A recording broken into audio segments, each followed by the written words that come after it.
Laugh me a laugh, grin me a grin, and then you'll know that we can win. With Cannon and Jonesy, everything's rosy, we'll blow the clouds away. We're gonna put on a show, everybody will know, and we can help push life along, 'cause we're original rascals, loving the Arsenal. With Cannon and Jonesy, let's play.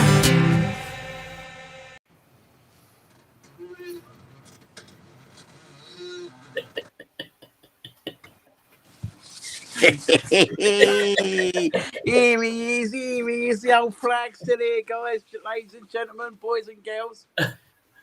Love that, mate. Scumbags and maggots. Oh, it's going to be a good one tonight, I can reassure you that. And just to let you know, I'm not letting the side down. There he is, old Cyril Smuggo, your cigar champion. Not of the year, not of the decade, ever.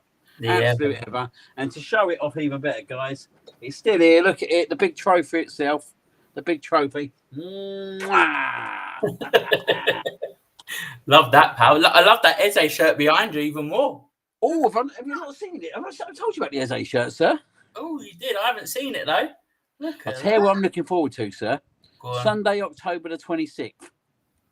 Oh, Arsenal versus Crystal Palace. Love it. Last year I wore the right banana kit. This year I'm wearing the Eze at home Arsenal kit. Love it. Absolutely love it. Anyway, how are you, sir? How are you getting on? I'm all right, mate. Just tired. Like I said, busy week for me this week with the kids' school at Oxford. So, yeah, it's a busy one. And train strike doesn't help, mate. But, yeah, I've had time to polish my head and get ready for the show. But, yeah, I'm good. What about yourself? I'm not bad. I'm knackered, I'll be honest. I've still got a lot of internet issues out here, which is not good.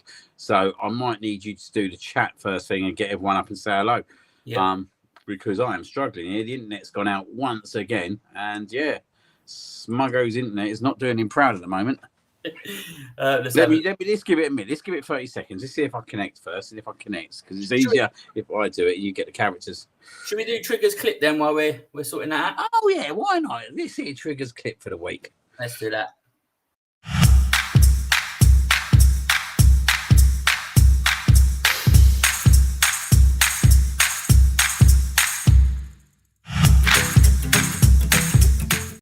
A very good evening to you all. We've done it. We've gone through the boring international break and we're finally on our way back. Those pesky little birds in the white have informed us this weekend that our good old Nate is returning to the Emirates. So season 3 goes again. We better beat them. We better destroy him and leave him with his head in his hands yet again for the Arsenal. But just wanted to pop on a really quick one this week, I'm afraid, chaps. But straight over to the Cannon and Jonesy, and I'll see you again next week.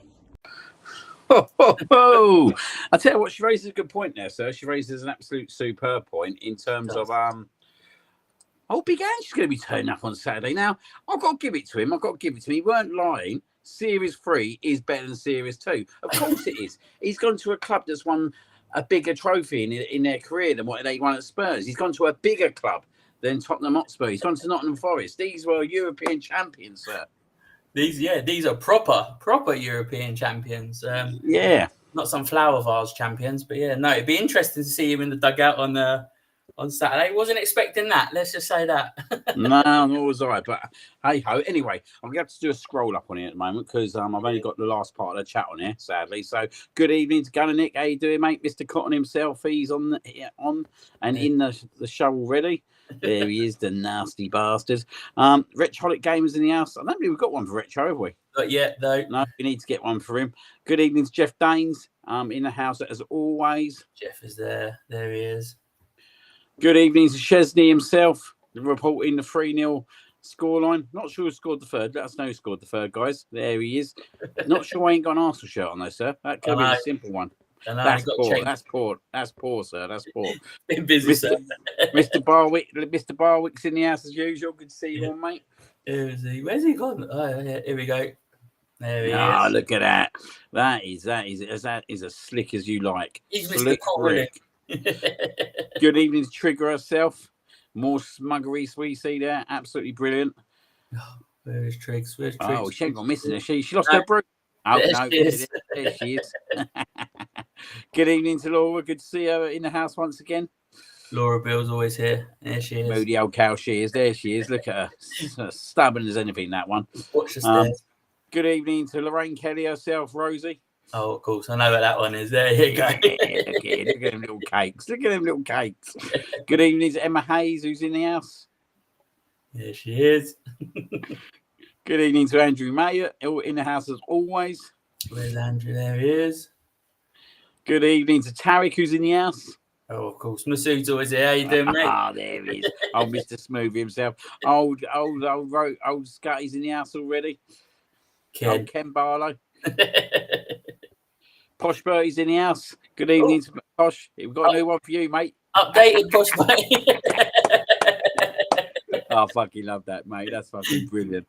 Absolutely superb, that one. Who else we got? Scroll up. Oh, here we are. Margaret's in the house. Here we go. We got one for you now, Margaret. Here we go. There. Oh, Maggie Thatcher's in the house. I know you guys are having a good little chuckle to yourself. Good evening, Pete Griffin in the house as always. Pete's there with a good show. There he is. Oh, here we go. Scrolling up. I wonder what Leon's wearing tonight. You know. There you go, the original Rascals. Good evening, Dudley. He's in the house. We need to get him like a steward's one, mate. Yeah, we need to make like a steward one in there. Yeah, we're definitely going to get you one, mate. That'd be brilliant. Everyone gets a character. Good evening to Prudy, who's in the house. Updated Prudy. There we go. And she's got a gravy as well. She's got it indeed. Same glasses and same earrings, apparently. Good evening to the legend, which is Martin, Classic Football Clocks, our sponsor, who's in the house. We've got his character. There you go. There you go, Martin. That's brilliant, mate. Johnny Brooks is in the house, the sex god himself. There he is, old postman Pat. Good evening to G. She's in the house. G is here. Where's she? Tell you what, we're firing tonight, guys. Tuesday night is a big old night. Who else we got? Good evening to Anthony Herbert. I think we need to get him one. I've got one for Anthony. Leave it to me. I'll tell you after the show. Yep, no worries. I'll get that sorted. Yeah, for next week. Good evening to Peter Lacey. He's in the house. We need to get one for Peter. We'll get one in next week. Jeanette's in the house. Have we done Jeanette yet? Not yet, no. Oh, no, we need to get Jeanette one. Yep. Absolutely. Good evening to Austin. He's in the house. Go on, get this up, mate. Oh, brilliant, mate. That's brilliant. Looks like Cons has got the third. Yeah, look, I think that's pretty much in one. It's going out. Everyone's loving it here tonight. Jesus, guys, you are on fire tonight. You are absolutely on fire. But there you go, sir. There's everyone who's in the house. So a big warm welcome to everyone tonight. We've got an absolute packed show, and we've got a guest tonight who's on the hook. Yeah, indeed. Late in the day, snapped through the door, Mr. Ben Bennett himself. Arsenal fanatic, absolute top guy. Yeah. And he's the king of the chants, as I will call it. So we'll be in the house about 9:25. Yeah. But before we do that, I think we're going to Scotty's question of the day. Let's do it.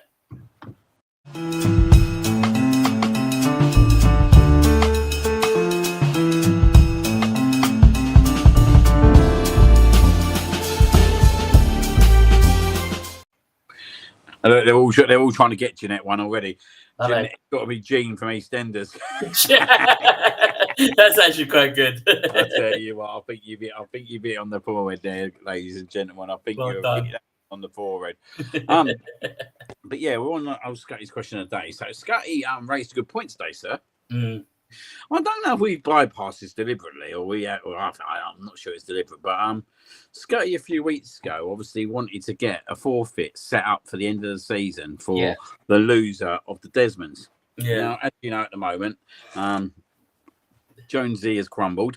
Roughly 1-0 up, and it's currently 2-1 down. And we're going into this week's round of fixtures, which we'll decide later. But we want you guys to come out of all your forfeits, and we're going to tell you now, there is an exclusion. Yeah. There's no Spurs shirts. There's no opposition shirts. No. I'm not no opposition. So what we want for you guys is to chuck out in the chat what forfeits would you like to see us do at the end of the season for the loser of the Desmonds. And then what we'll decide, me and Jones will decide the top three. Then next week, one lucky viewer gets a choice to pick it. Wicked. Keep it, obviously, realistic, guys. I ain't bungee jumping or jumping out an aeroplane, so keep it realistic to what we can do, all right? Oh, G's come out of one already. Top shelf pint live on air. Dirty pint. Be a good one, actually. I actually can't put nothing up on the air. So if you could do the comments. I can't do it. Have a look. What have we got here? Let me scroll down. Come on, guys. There's loads of you in here. Here he is. Cool. And there's no tattoos either, mate. There's no tattoos. Catherine sat a try for long. Jesus. I better carry on running then, better not. Was that proof? 30 pieces. Stimulant challenge. Carolina Reaper challenge. 2 litres of cheap ass beer poured over her head. That'd be quite exciting. That would be. What's this one? Cinnamon challenge. Yeah, that's what you put here. An ice bath. I'm not sure you want to see us in an ice bath, mate. A t-shirt swap. Go and cheer Spurs at home game. Pay the ticket. Absolutely fucking not. No way. Walk down Tottenham High Street singing The Angel. I'll do that. I'll take that. I'll definitely do that. So, Rosie, the question is, you got to decide what the forfeit is for us at the end of the season. We're going to pick the top 3. So you got to be realistic, guys. Like, we're not going to choose Gav's one as one of the top 3. Yeah. How about the loser has to go to the Highfier at Fort Park or Landfall Smoothie? I can't get on rides, I'm sorry, due to heart issues. So that's out of the question. Eat a ghost pepper on the live. He would have killed me. Chili vodka shots. Oh, Stevie's in the house, Mr. Giorgio Sullivan himself. Good evening, sir. Let me get him up. Let me find Stevie Wonder. There he is. I've got always love that one. Always love it. That's brilliant, old Stevie Wonder. But yeah, look, keep a custard donuts eating session. That'd be good. That'd be good, yeah. I'll tell you what about trying to eat a double fry up in 15 minutes? Yeah. Chuck that one in there. Chuck that one in. Maybe we should have a breakfast challenge. Yeah. Like these places that do the challenges where you got to finish it in a certain amount of time. Prudy saying the ice bucket challenge. Yeah. Do that. Yeah. Well, keep throwing them in, guys. We will decide the top 3 during the week, and next week we will announce the top 3 at the start of the show. We'll get the spinning wheel out. We'll spin it around to everyone who's in the chat at the time, and whoever gets spun on it gets to choose the winning forfeit. So, yeah, lovely engagement one there from old Scotty himself. Yeah. I would not. It would look like a crop top. You won't want to see my little things hanging out. I can tell you that much, mate. You don't want to see that much. A mystery cocktail in a coronet. I'm not sure it'd be a mystery, but yeah, don't know if they do cocktails. You have to get served to get a cocktail first. Yeah, that's the problem. You do have to get served to get a cocktail. Yeah. Anyway, moving on. So onto the birthdays, mate. On to the birthdays.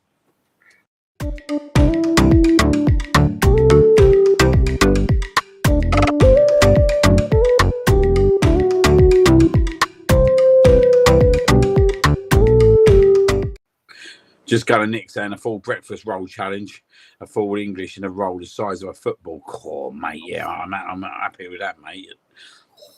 You said you need to write a full apology out to Scotty. Absolutely not. I'm never going to apologise to him in a million years. Who's SRB? I don't know. SRB. I don't know. Someone's got a red card. Serbia, red card, I think. Eat an onion like an apple. Karaoke for the loser. I do that karaoke anyway. We've done. I send a Just Eat to your home and have you to eat it on a live. I won't turn down free food, mate. Absolutely not. But anyway, we've got to go on to the birthday. So birthdays this week, sir. It was a bit of a poor bunch this week, if I'm being totally honest. But former captain Lauren Koscielny. Some could say he's lucky that we even mentioned him after his T-shirt. The T-shirt reveal. sparkle, yeah. But he's 40 years old today, sir.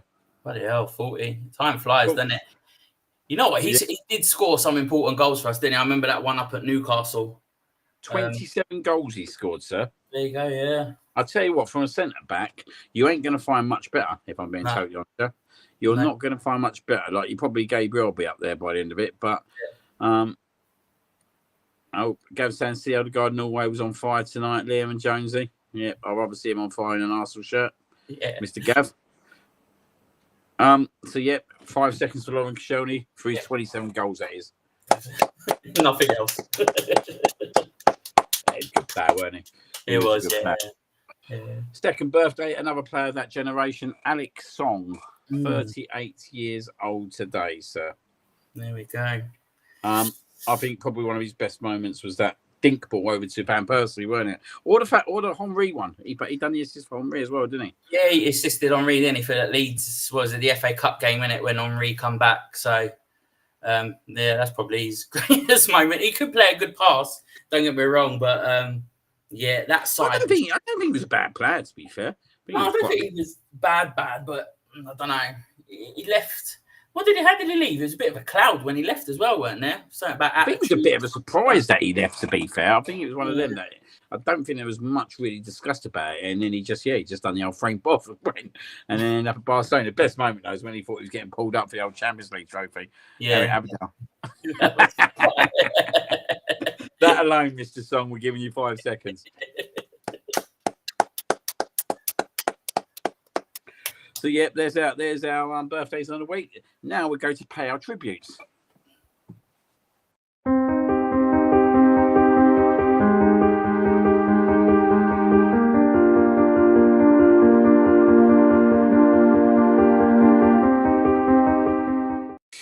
Interesting, Dudley is saying, did you know, guys, he once walked from the Emirates to Brent Cross in the snow? I'm guessing he's on about Alex Song. That's commitment, that is, isn't it? Where is it? Yeah. That was probably the same night as when we beat Wigan in the League Cup. I remember getting back to Croydon and we couldn't get anywhere. Just snowed in. Jesus. I'm not sure we've got a fourth or not, but it says Rice another assist, unless it meant the one earlier on. Yeah. Well done, Mr. Deckers. Rice on the money again. Oh, it sounds like he's probably got a fourth assist. Yeah. Which is good. Or a fourth goal and a second assist, that is. But look, our tributes this week. Has any of you ever heard of a gentleman called Jimmy Brain? Yeah, that's right. You're all looking at the screen now going, what are you on about? You're not Jimmy now. Jimmy Brain. Guy, Jimmy Brain, played 239 appearances for the mighty Arsenal and scored 139 goals. That's crazy. Doesn't get talked about, does that, mate? Players like that. I'll tell you what, though, sir. He's a little stocky geezer, isn't he? He is, yeah. The other pictures of him as well. It looks like you wouldn't mess with him. You really wouldn't mess with him. But yeah, Jimmy Brain. 239 appearances, 139 goals. That's an absolute brilliant. Yeah, he's got to have one of the best. He's got to have one of the best appearances to goal ratio for Arsenal Football Club. To be fair. Yeah, it does. But like you say, mate, as we said, it doesn't get talked about, does it? Don't really hear much of him or anything. Jeff Dane saying he remembers the name. Does he? G giving him a clap. I think you all should give him a clap. Jimmy Brain, 239 appearances, 139 goals. Imagine if you had that in the team now. Yeah, Andrew saying, in the 30s, wasn't it? Yeah. Some people So, yeah. Research. Yeah, that was a good one. 5 seconds of Jimmy Brain. Absolutely. Rest in peace, sir. Rest in peace. We will click onto our next segment quickly. We'll go on to the crumble. Let's do it.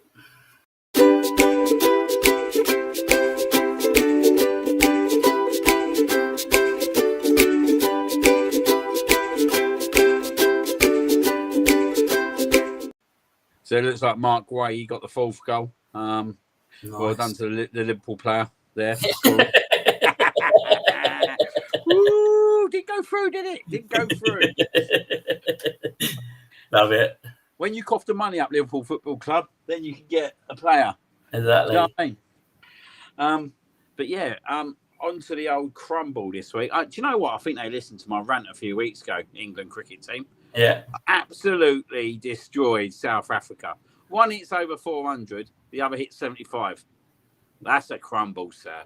That's a crumble. They don't look happy, do they? Am I thinking wrong? There was something like 7 for 5 or something ridiculous. Yeah, when I looked at it, I think, you're right. That was what the stats were saying. It's crazy. What an absolute disgrace.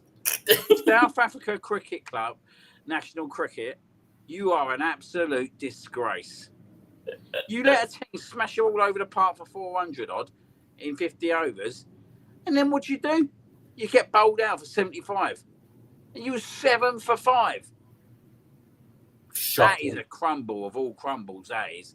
That is a big old wet cherry crumble. Absolutely disastrous. Disastrous. But yeah, well done to England. Finally producing the goods. I know my rant was played in the dressing room before the game. It probably was, yeah. Give them that bit of motivation. To South Africa, you are the crumble of the week. Enjoy. Oh dear! I think we've got a special guest in the wings, have we? Yep, I think we have. Bring him on. Let's bring him in. There he is.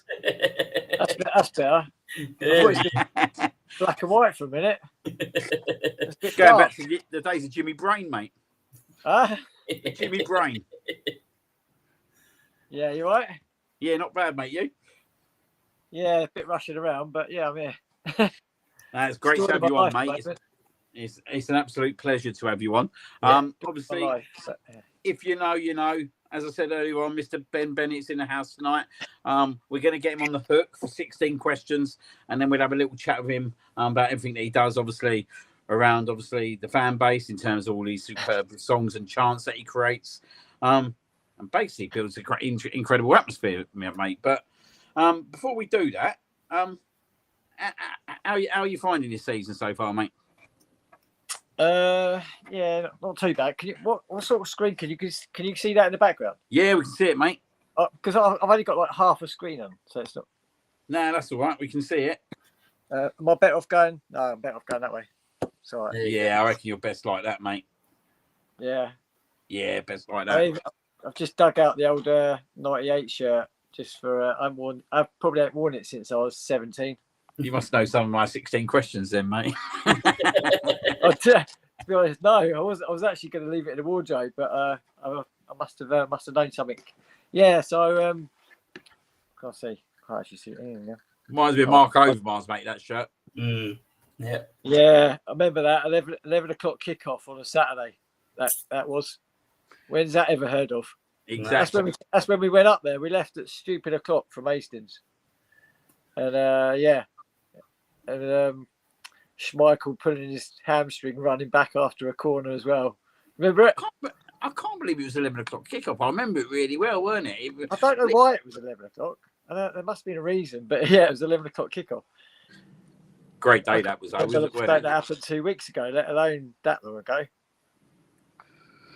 Yeah, no, it was good times. I've got loads of questions around that anyway, mate. So you're kidding me. Yeah, so yeah, story of the season so far. Yeah, it's all right. We took the 1-0 at Old Trafford, didn't we? It was all right.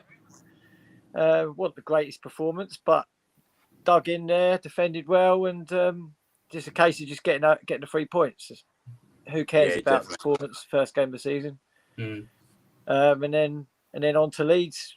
Yeah, we didn't overly create loads of chances, did we? But we took the chances well and put them to bed. But yeah, nice to get Victor on the score sheet, getting a couple of league goals. Yeah. And yeah, but then obviously the one at Anfield was a bit of a bummer. Really, I was furious. I was really annoyed coming out of there. Really annoyed because I just felt like it's a missed opportunity. Mm-hmm. It's interesting, mate, because obviously we've had a lot of talk about it on shows and all that, but like, but going up there, mate, was you quite optimistic that we could get the result? Because I think a lot of people weren't they, when they were looking at kind of obviously the signings we had made. Do you know what I mean? Like, and Liverpool ain't it. Well, let's be honest, even though they won their last 3 games, they've been quite fortunate, haven't they, to like pick up the 3 points in each game. Yeah, definitely. We was all optimistic we can get a result at least. I think was more up personally, and I think a lot of people were the same who I went up with and I spoke to before the game were, as long as we go up there and have a go. If we go and lose 3-2 by having gone on the front foot and take the game to them, it's a statement the fact that we are there this season and we mean business. Yeah, I wasn't. I thought if we went up there and drew 0-0 and not had a go, it was one of those you don't really know what's going on. It doesn't really say an awful lot.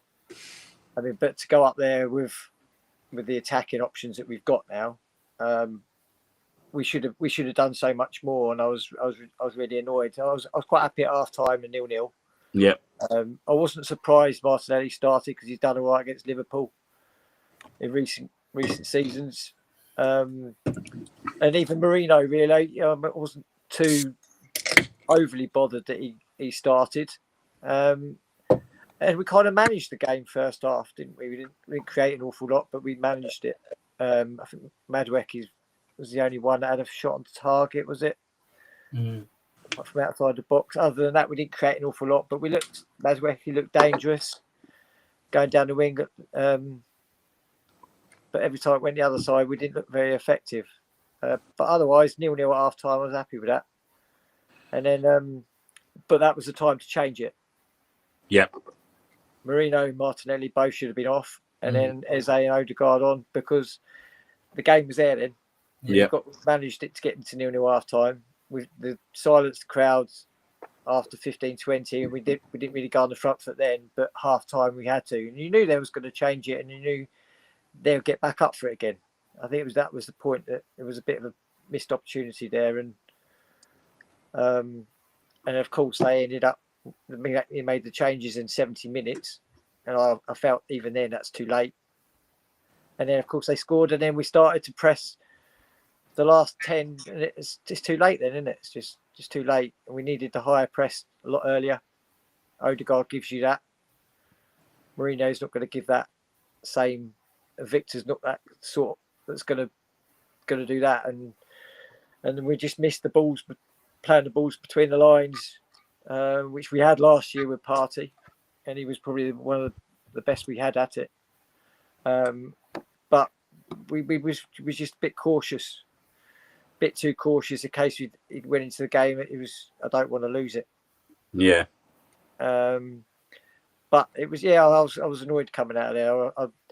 I really thought I was comfortable though. That's the first time I've been to Anfield and actually felt for a long time and felt comfortable within. Like, I don't think it's gonna take an awful brilliant goal to beat us or to concede, and it turned out that way. Yeah, to be fair, it was an absolute corker of a goal, wasn't it? Like, I think that was the only way that game was pretty much going to get determined when you went into the last 10 minutes. I'm pretty much like you, mate. I thought first half was the worst I've ever seen Liverpool perform at home.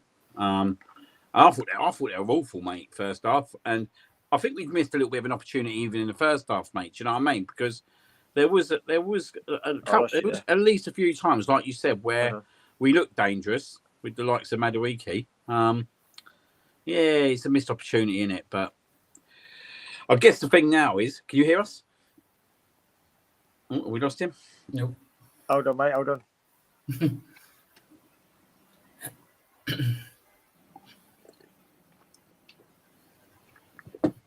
Just say hello to Can you hear me Tony. now?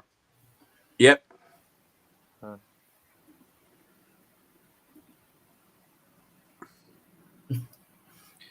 Modern technology, guys, at its finest as always. I don't know what's going on. 2 secs. No worries, mate. Just say good evening to Tony. How you doing? Let's come back Here's on. Tony, as always, brings a great laugh to everyone.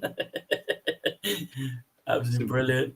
Some good evenings to Pete, obviously, people. Good evening to Gary Wald. Says, I think it's one of your mates. Yeah. Ben. Oh, he's dropped off, so hopefully we'll get back on in a minute. That's it. Oh, here he is. He's back. I seem to lose the sound. I totally lost where I was, and then you was chatting away, and then carry on. I lost all of that. What you were saying. That's all right, mate. I was just saying that pretty much I agree with you about the first half. I thought that we was the much better team. I thought that Liverpool were absolutely poor first half. Yeah, I think we might have lost him again. Have we noticed? Is he there? No, I should be here, should I? Yep. Yeah, he's there. Yeah. But I was just a bit disappointed. Yeah, I thought it was just a missed opportunity to really take the game to them, and of course, anytime you go to Anfield and you get a point, you're normally really happy about it. But sometimes it's the way that we'd have got the point. If I would come out of there and we drew 2-2 and took the game to them and had a real go, then you got something out of it. But yeah, it's just brush yourselves off now and just get 3 points Saturday now. Definitely. Well, we're going to put you on the hook, mate. So, Jonesy, fire away. Let's do it.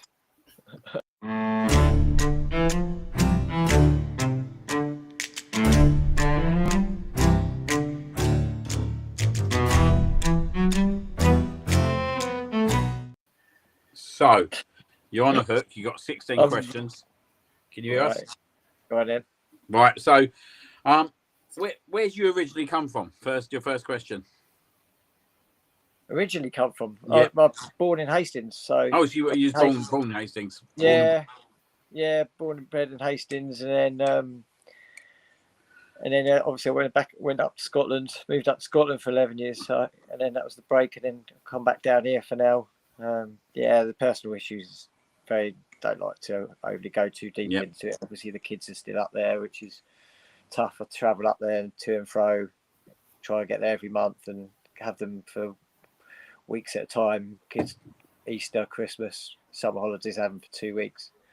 Originally from Hastings, and then 2009 went up there, and then back down the start of 2001.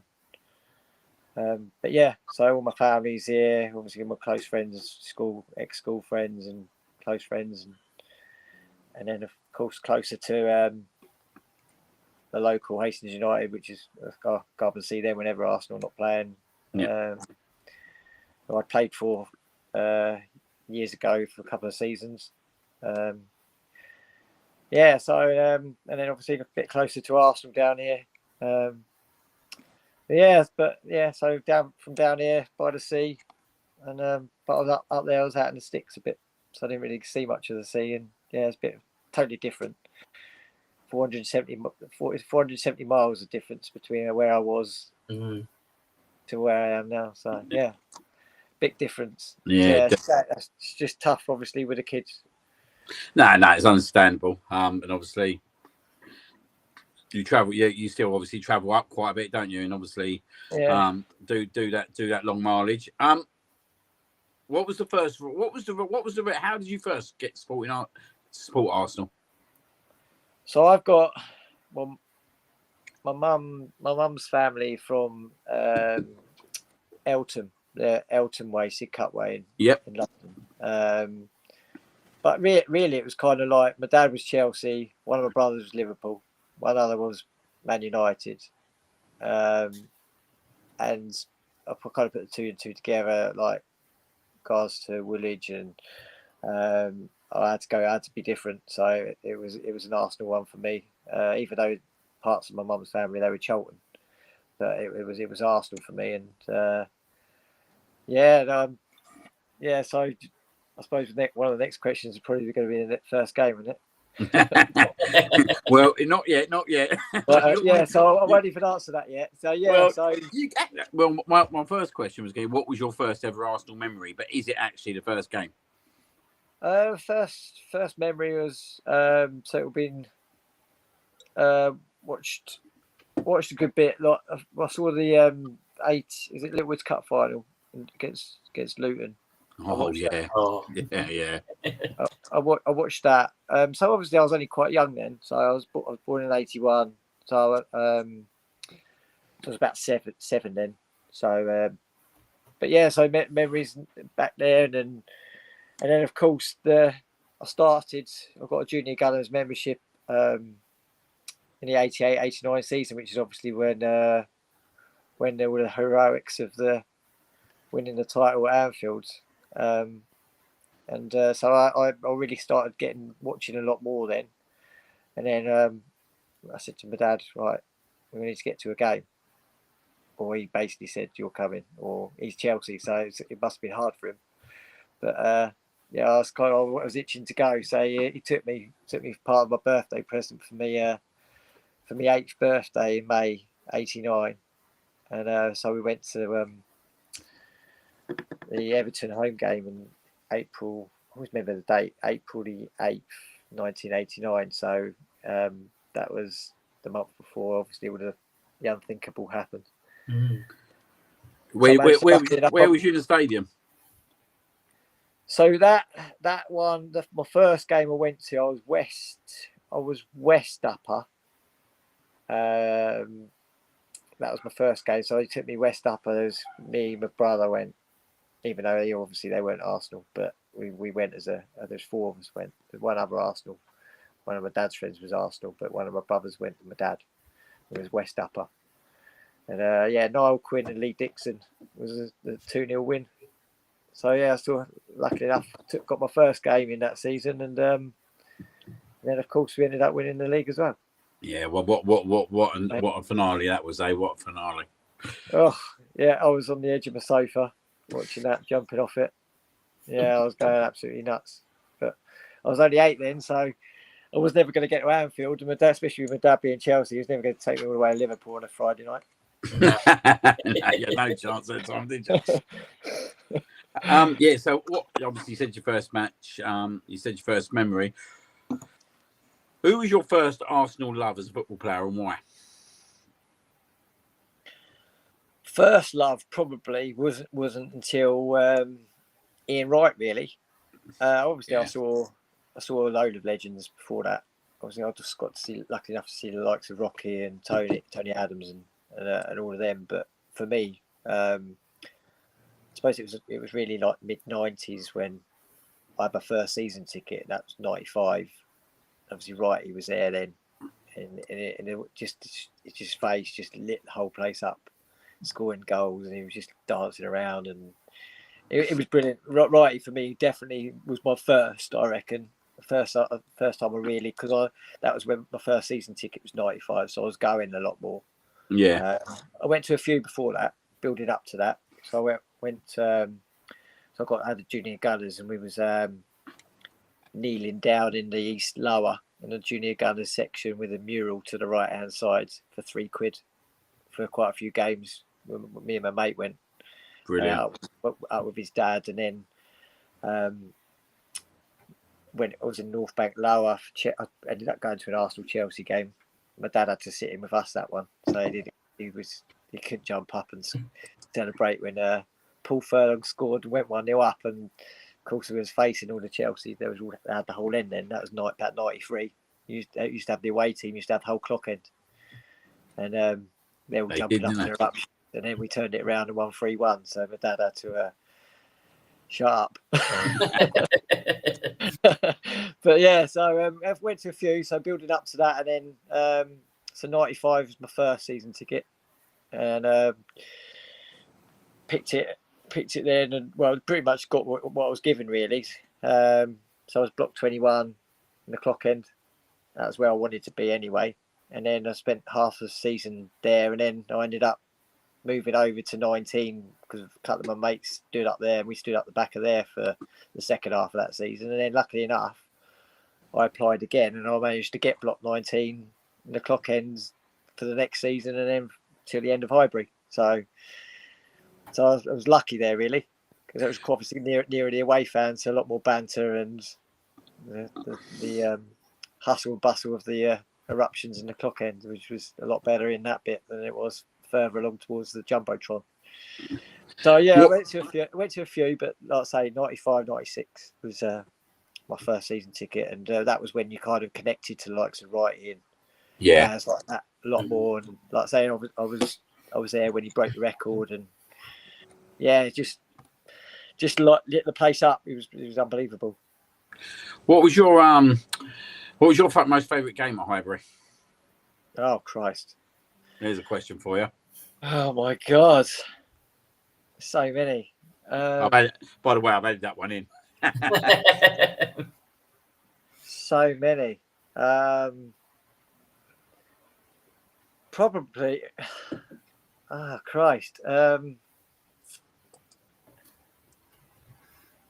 Up there would have to be when Baldy stuck Tony Adams through Oh yeah. in '98. Is right up there, obviously, because that was it, wasn't it? That was it. It was just summing the whole season up, as the commentary said about it. But yeah, that was phenomenal. There was a few others, a few games against Spurs at home. The 3-1 against Spurs at home was really good. I really enjoyed that one. It was absolutely drenched. Tony Adams volley. Tony Adams volley and Bergkamp. He cut back in on his right. I think Wrighty got the other one, didn't he? But yeah, there was No so Clive Will many, Smith and hot dog. there was so many, especially when the games against United, the real rivalry was phenomenal. Those few years where literally they couldn't even look at each other in the tunnel, and it was brawls and everything, and it was Arsenal Spurs then was absolutely nothing compared to what Arsenal United was for rivalry. It was when it comes to that game on the pitch, those games at Highbury, Old Trafford, and that was brilliant. But yeah, so there was a few, but like I say, that one when Baldy stuck Adams through and then he just pulled it in there, and yeah, it was just like a cream on it. Just so that was definitely one of them. Brilliant. Best atmosphere what you've been to at an Arsenal game? There's probably loads in there you've been to in terms of games, but what do you think's been the best atmosphere that you've been involved in? Christ, Highbury or Emirates, or both, or anything really? Just... Probably, I'd say. Well, I'll go Highbury first because I'll say I've been to Highbury a lot more than I've been to the Emirates, because I'll tell you about that. I think I've told you about that anyway. Yeah. But I'll tell you again. But Highbury probably. That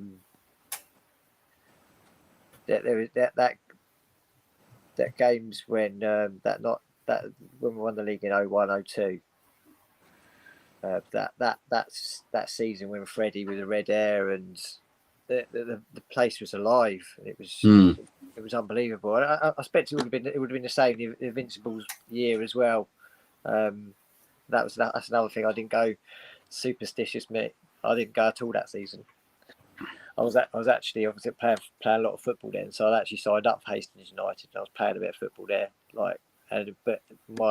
I'm very, very much like. We hadn't lost turning into the new year, so I wasn't going to go, because obviously I didn't want to jinx it. Yeah. So it went on and on and on and on and on. Of course, it comes to the end of the season.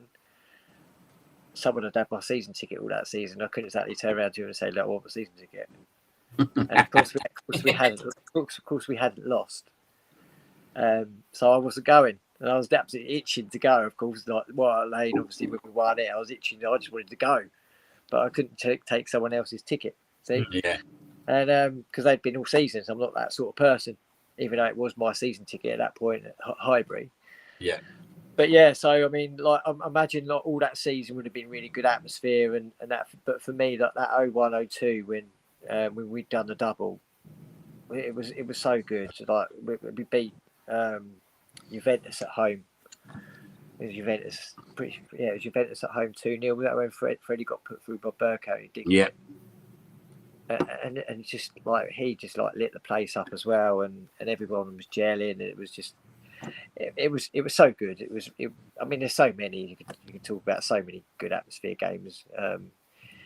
For the big games, obviously, it was like it happens at the Emirates, but I think certain games you don't get as much atmosphere. But when it was those big games at Highbury under the lights, Champions League, and obviously the league games against Spurs and United and stuff, it was buzzing. It was absolutely rocking. And you do miss the place. You really do.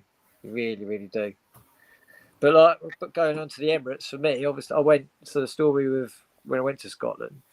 Was not because I was in Scotland that I didn't go, because it was. I was told the atmosphere was so dreadful. It was the way I didn't like the way the club was getting run. I didn't like the way the contracts and how the players were getting run down to last year contracts, and it was a mess. It was an absolute mess, and I couldn't back it. I couldn't back it. I was still going to away games, even from Scotland. I was still going to away games, even down in London. So I wasn't even that far away. I was coming down to Hastings to visit, but I just didn't want to go to the Emirates. So I didn't. So yeah, so atmosphere is such a big thing for me. And they said don't go. It's awful. It's awful. So I didn't. So I don't really know that period. I know the games against Spurs were really, really loud at the Emirates through that 10 years. Even through the latter of Wenger's, it doesn't matter if it was Spurs or United or anything. That those games are still good atmosphere. But for me, I can only judge really more so is since we've been back after COVID, and then I can move back down. I started going a lot more. Yeah. And the atmosphere's come alive. Tailed off a little bit last season, and I can obviously tell you why. But I think the obviously the buzz of getting back into stadiums again, everyone was lifted. It was kind of like the Arteta thing. We're going to back him anyway, and everyone. It was just obviously, and then we challenged, didn't we? So for that 2 seasons, it was close, and the atmosphere was brilliant. There were so many games. It was so good. Even against the smaller teams, it was really good. And it was consistent. That was the thing. It was consistent. It was something that we'd never had at the Emirates, that's for sure. And we probably didn't have it as consistent as that as Highbury for that period of time. I don't think, anyway. And that helped obviously for the young lads in the clock end. They were helping a bit until they got their allocation cut. And also, I think that because they moved down to the front, I don't think it helped either. When I was up in the middle, I used to stand with them and you generated the noise from there, and it filtered all the way round from everywhere. Whereas they're at the front, they're having to miss the game, getting people to sing and turning their backs, and it doesn't work the same for me. I think that was more like a publicity thing, I thought. But it's still good though. I mean, for the Emirates, I thought that I think it was the game against Bayern. The start of the game against Bayern was really, really loud and then up to when we scored, and then until they scored was really, really good. That before the game against Bayern last season. Yeah. Not the season just gone, the season before when the 2-2 game. I thought the build up to that was incredible, absolutely incredible. Like the display they'd all done as well, and luckily enough, then my son ended up going to that game, and that was his first Champions League game, and Brilliant. And he was loving it, we were only at the back of the clock end, but it was so good. It was just a shame, obviously, we didn't win it for him, but yeah, for atmosphere, up till that goal, I thought it was really, really loud. But after we scored that until they equalised, it was really, really good. Cool. Obviously, we talked about a little bit, kind of like into the kind of music and chants you create now. Back on. What would you say is what was your first chant you created? Do you remember what your first chant was? Oh, I think he's having some difficulties again. Oh. I don't know what's going on with the sound. We can hear you, if you can hear us. It's paused.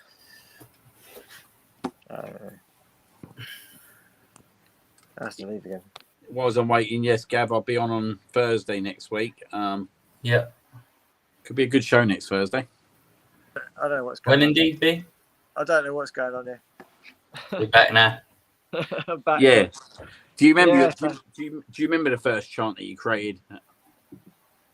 First chant I created. I tell you what, I've actually been like not. I don't really like spend a lot of time with it. That's the thing. A lot of things just happen. Just I could listen to a bit of music at work or something. I say a chant like a tune will come on the radio, and I think I'll make something out of this.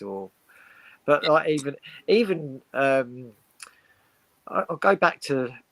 I was going on quite a few away games before I went to Scotland in between about 2008, 2009. And there was a good group of us on a minibus, and we used to like get some chants going together, and then it was good. We had absolutely brilliant crack. Plenty of drink and plenty of music on, and we'd just find something, and nothing really took off then. It was only really so it was only really sort of after COVID and that I did it. I put like a few songs up on Twitter once I started on Twitter. It was about two. I know I've first logged into there about 2012, but I didn't really use it till about 2018, 2019 or something. And I put a couple of chants up then, and some of them were really shit. As they're always going to be, aren't they? Yeah. Yeah, I suppose after COVID, the buzz of getting back, and I just thought, all right, I'm going to try and get a few more together. And I suppose the first one that obviously took off really was I wasn't right behind it. I didn't have the full input on LA. The story behind LA was the Ashburton Army had they had a.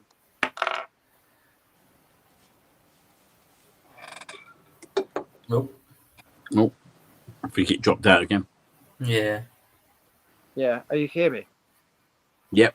Right, Yep. yeah. So they had like a version. I don't know if you remember the version. They had like it started every Saturday we follow. That was that the younger lads. They had like a version they put on, and they sung it at one of the games. I can't remember if it's just before COVID. It would have been just before COVID, and then another bloke I knew from Facebook. He said about why don't we need to use about where we won the league, and it'd be good to add about our success because we obviously haven't won the Champions League. But the next best thing is winning the league in your rival's backyard. Absolutely. So he said, well, why don't we try something like this?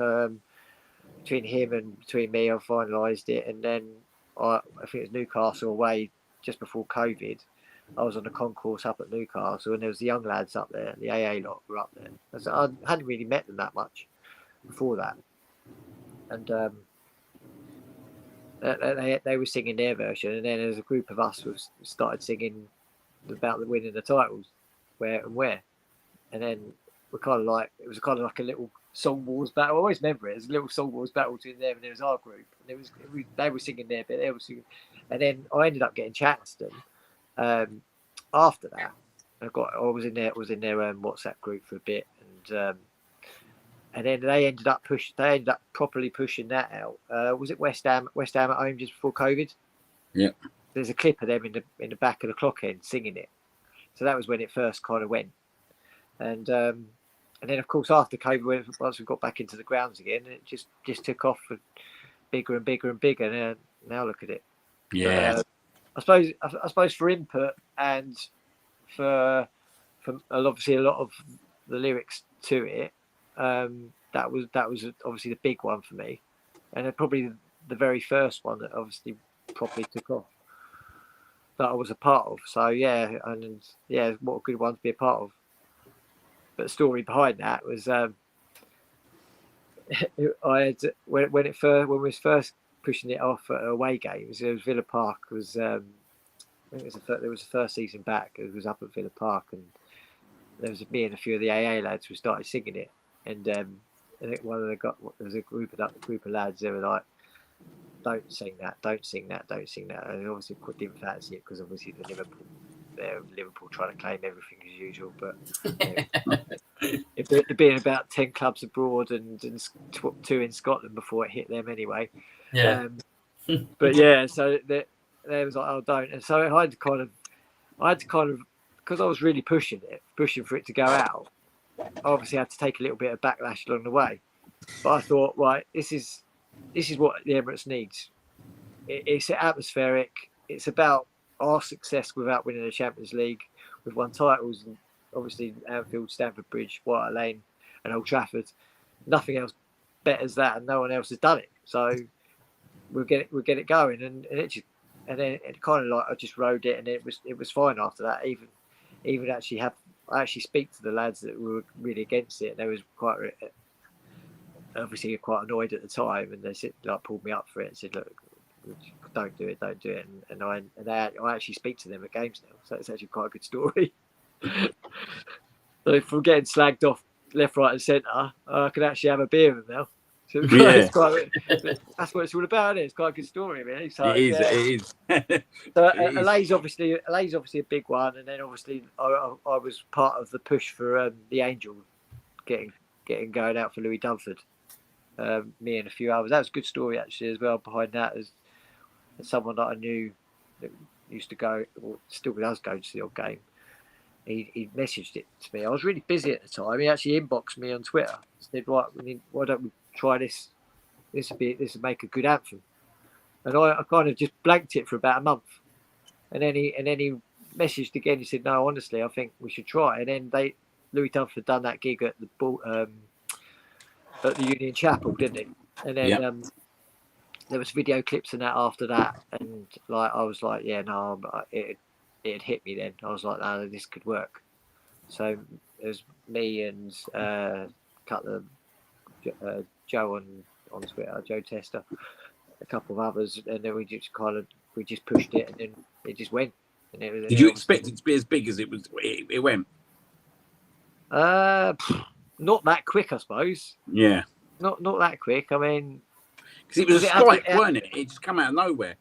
The song came out, and next thing it was played at Leeds, weren't it? At the Emirates. Yeah, Leeds at home. Yeah. So because just before that we played West Ham away, and I remember in the morning of the West Ham game. In that morning, I've got the article. I was doing bits and pieces for the Gooner fanzine for a couple of seasons, putting like new chants in and stuff, and create about the atmosphere bits and things.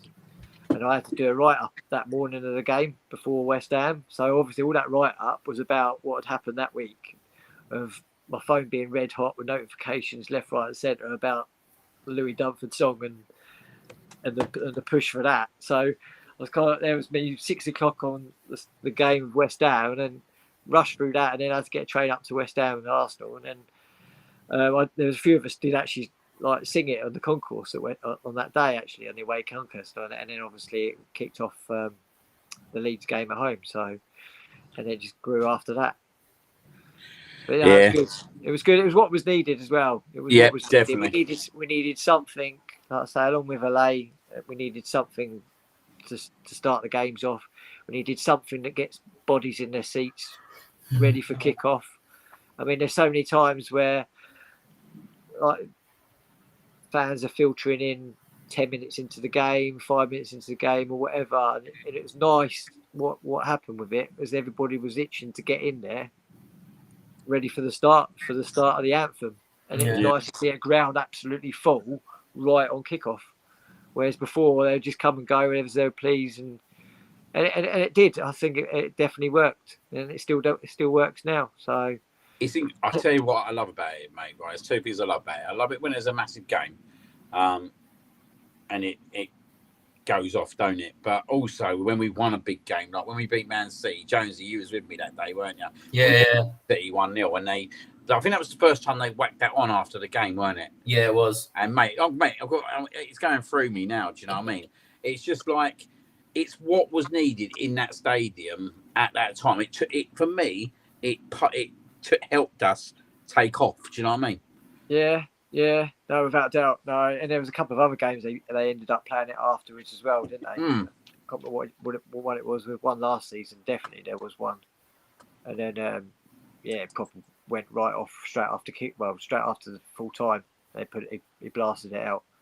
Sometimes he gets it right, sometimes he doesn't. That DJ, he's in a world of his own sometimes. Honestly, he's absolutely rubbish. He can be a lot better. I won't say he's rubbish on here, but I'd say he can be a lot better than he is. Yeah. I sat at home last year. I always remember this because I sat at home. I watched the United game in the FA Cup. I watched it here because I had to work at night, and of course it went down to penalties, didn't it? Yeah. And you think I'm itching for like the DJ to bang out like good old Arsenal or Yeah. even play the Angel to get the crowd going just before the penalty shootout or even just before extra time. To get the crowd going again, because it was obviously United come in 8,000 and 9,000, didn't they? And they just literally took the place over, and we was pretty flat. But at that point, when you're thinking, right, it's gone to penalties now, bang out a proper Arsenal tune, whether it's whatever it is, anything, and I think he's playing drum and bass or something, and I'm like, and you could actually hear it so clear on the telly, and you're like, how are the fans going to get up for this shootout? He's playing a bit of on his own stuff, and you're like, you have your own little disco in there, mate. Sort it out. He's definitely a wrestling fan, though. You've got to try and entertain 52,000, not yourself. He's definitely a wrestling fan now as well, isn't he? He's obviously wrestling, mate. He does. He's got to be, hasn't he? Yeah. He's got to be. He is. No, I find it bizarre, but then what was pretty good was after the Leeds game, he banged out Salt and Pepper after Victor got his 2 goals, and I was quite happy at that point because obviously that was quite a good moment. But so that was that really. That's like a waffle on all day. No, that's cool. That's probably cool. only on question 3, aren't we? No, we're down there. We are down there, but you've done quite well. To be fair, you've done quite well. I think we're down to about question 12 now. Funnily enough, who's your favourite all-time player? Dennis Bergkamp. We got the picture, haven't we? We have indeed. Yeah. We got the picture. There you go. Look at that. Look at me. That's what I was talking about. I went on about Bergkamp. Exactly. Look, he asked me for the photo. I didn't ask him. Mate, I tell you what that is. That's real meeting real, mate. That is. He was an absolute unbelievable player, honestly. Like, and that's no bias because I'm Arsenal, but he's the best. He's the best I've seen live by an absolute stretch. He just did everything for everybody. Mm. And everyone has that debate over Henry and Bergkamp. Bergkamp made Henry. Yeah, I'm very much in your camp. I like. Obviously, I loved Henry, and he was absolutely brilliant. But I'll always have the debate that Bergkamp for me, he just did things that just no one knew. It's just a different planet. It's just a shame he couldn't fly, but that affected us. But he was certainly on a different planet, even though he couldn't fly. He was unbelievable. Lucky enough, I was at that goal he scored against Newcastle away. Oh. No one had a clue. No one had a clue until they saw it on the screen at half time. Yeah. You're so far up, they're like little ants running around. You think, I don't really know what's happened there. And we saw it at half time and gone, oh my God. And then, of course, you had the people jumping in saying, oh, he didn't mean it and all this. Like, absolute rubbish. Dennis Bergkamp, he meant it all right. Dennis Bergkamp. Yeah, so yeah, he's the best for me. There's been some legends and that, obviously with Righty, Rocky and Tony and all that. And there's so many, isn't there? There's so many. But if you're gonna have to pick one, you just pick Bergkamp just over Henry for me. If you had one player at this moment of time that you could put into that Arsenal team, who would be that one player? I think we've already spoke about him. Bergkamp. Yeah. We win the league. Yeah. When you're struggling for a goal, it's just if he can't do it himself, he's only going to create someone else to do it. There'll be no blanks at Anfield at the moment with that team and him in it. No. I mean, the defence is what it is. It's so good defensively. We're so good. But I don't know why we're struggling to create chances. But yeah, for me, yeah, absolutely. Obviously, you'd have Henry in there. Yeah, we got a lot of love for Henry in the house tonight, as always. But we got a lot of love. Henry obviously would do what he does, and like I say, that we wouldn't be firing blanks at Anfield with either of them two in the side anyway. It's quite interesting, isn't it, when you think about it, that actually it took us to have Bergkamp and Henry at the same time. to be able to overcome Man United, which kind of actually, how much I don't like it, shows you how good Man United were as well. Because when you think how good Bergkamp and Henry were together, like we're never going to see something like that again in our lifetimes, are we? If we're being frankly honest, like we're talking about the two best players pretty much ever to play for Arsenal in the same generational years. Yeah, I mean, well, obviously '98, Henry wasn't there in '98, was he? So it was Bergkamp. We had an Elka, righty. So that was that season. We cracked United that season, didn't we? So, but after that, when we got the better of them, they was both there, weren't they? Mm. But I always still say in that period of from obviously after '98, from '99 to 2006, I always felt we haven't underachieved. Even though we went invincible, yeah, we should have won so much more. And It's that Wayne Bridge goal, mate. It's that Wayne Bridge goal, mate. If that don't go in, mate, we win the Champions League that year. Yeah, and then of course you had the final in Paris as well. Yeah, was you there? Was you after the Paris? No, I couldn't get a ticket because that was the period. I was playing a lot of football. Yeah. That I couldn't get a ticket for the final, and I was close to going over there without a ticket, and then I just went against it. I was like, I can't go without a ticket. I can't. No, obviously I love to have been there, but yeah, I'm like I say, my mate a mate of mine had my season ticket, and I just couldn't take it off. Couldn't take it off him because he's done it all. He's been there all season. A lot of most homes, pretty much quite half the aways. I'm not that sort of person, even though I'm pretty much liable. It's mine really, but I wouldn't do it. And of course, because I didn't get a ticket, I couldn't travel. Got a question for you from someone in the chat, Dudley. What is your take on Tony Adams' comment regarding Martin being captain? Are you an Odegaard fan as captain? Yeah. I mean, he drove the team for 2 seasons anyway. I thought he did. I thought it was fabulous.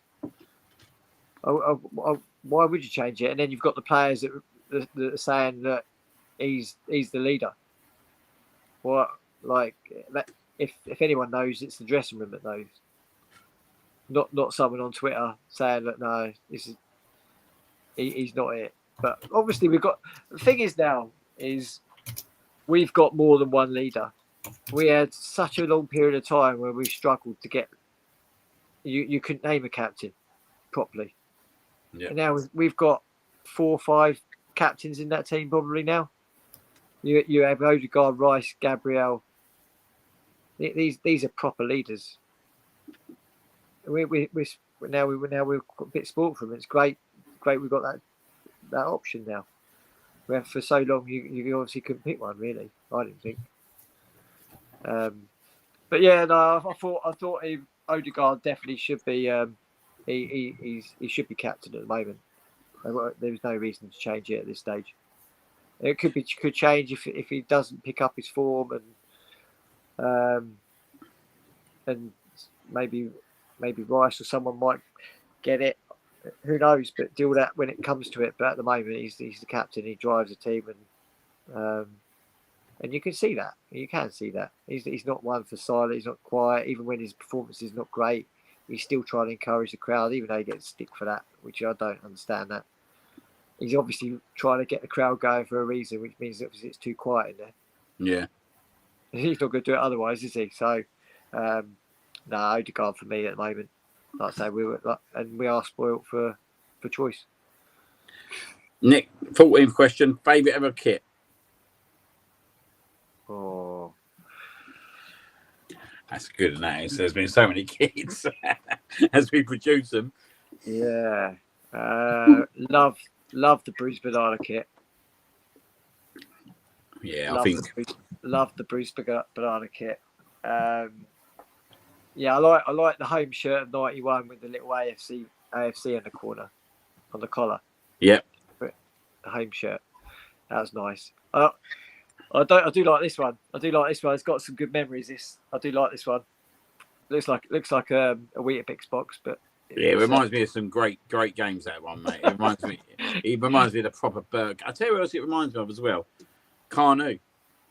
Yeah, because the season later, when it up at Middlesbrough when he got that flick. little cheeky goal. Yeah, we won 6-1 up there.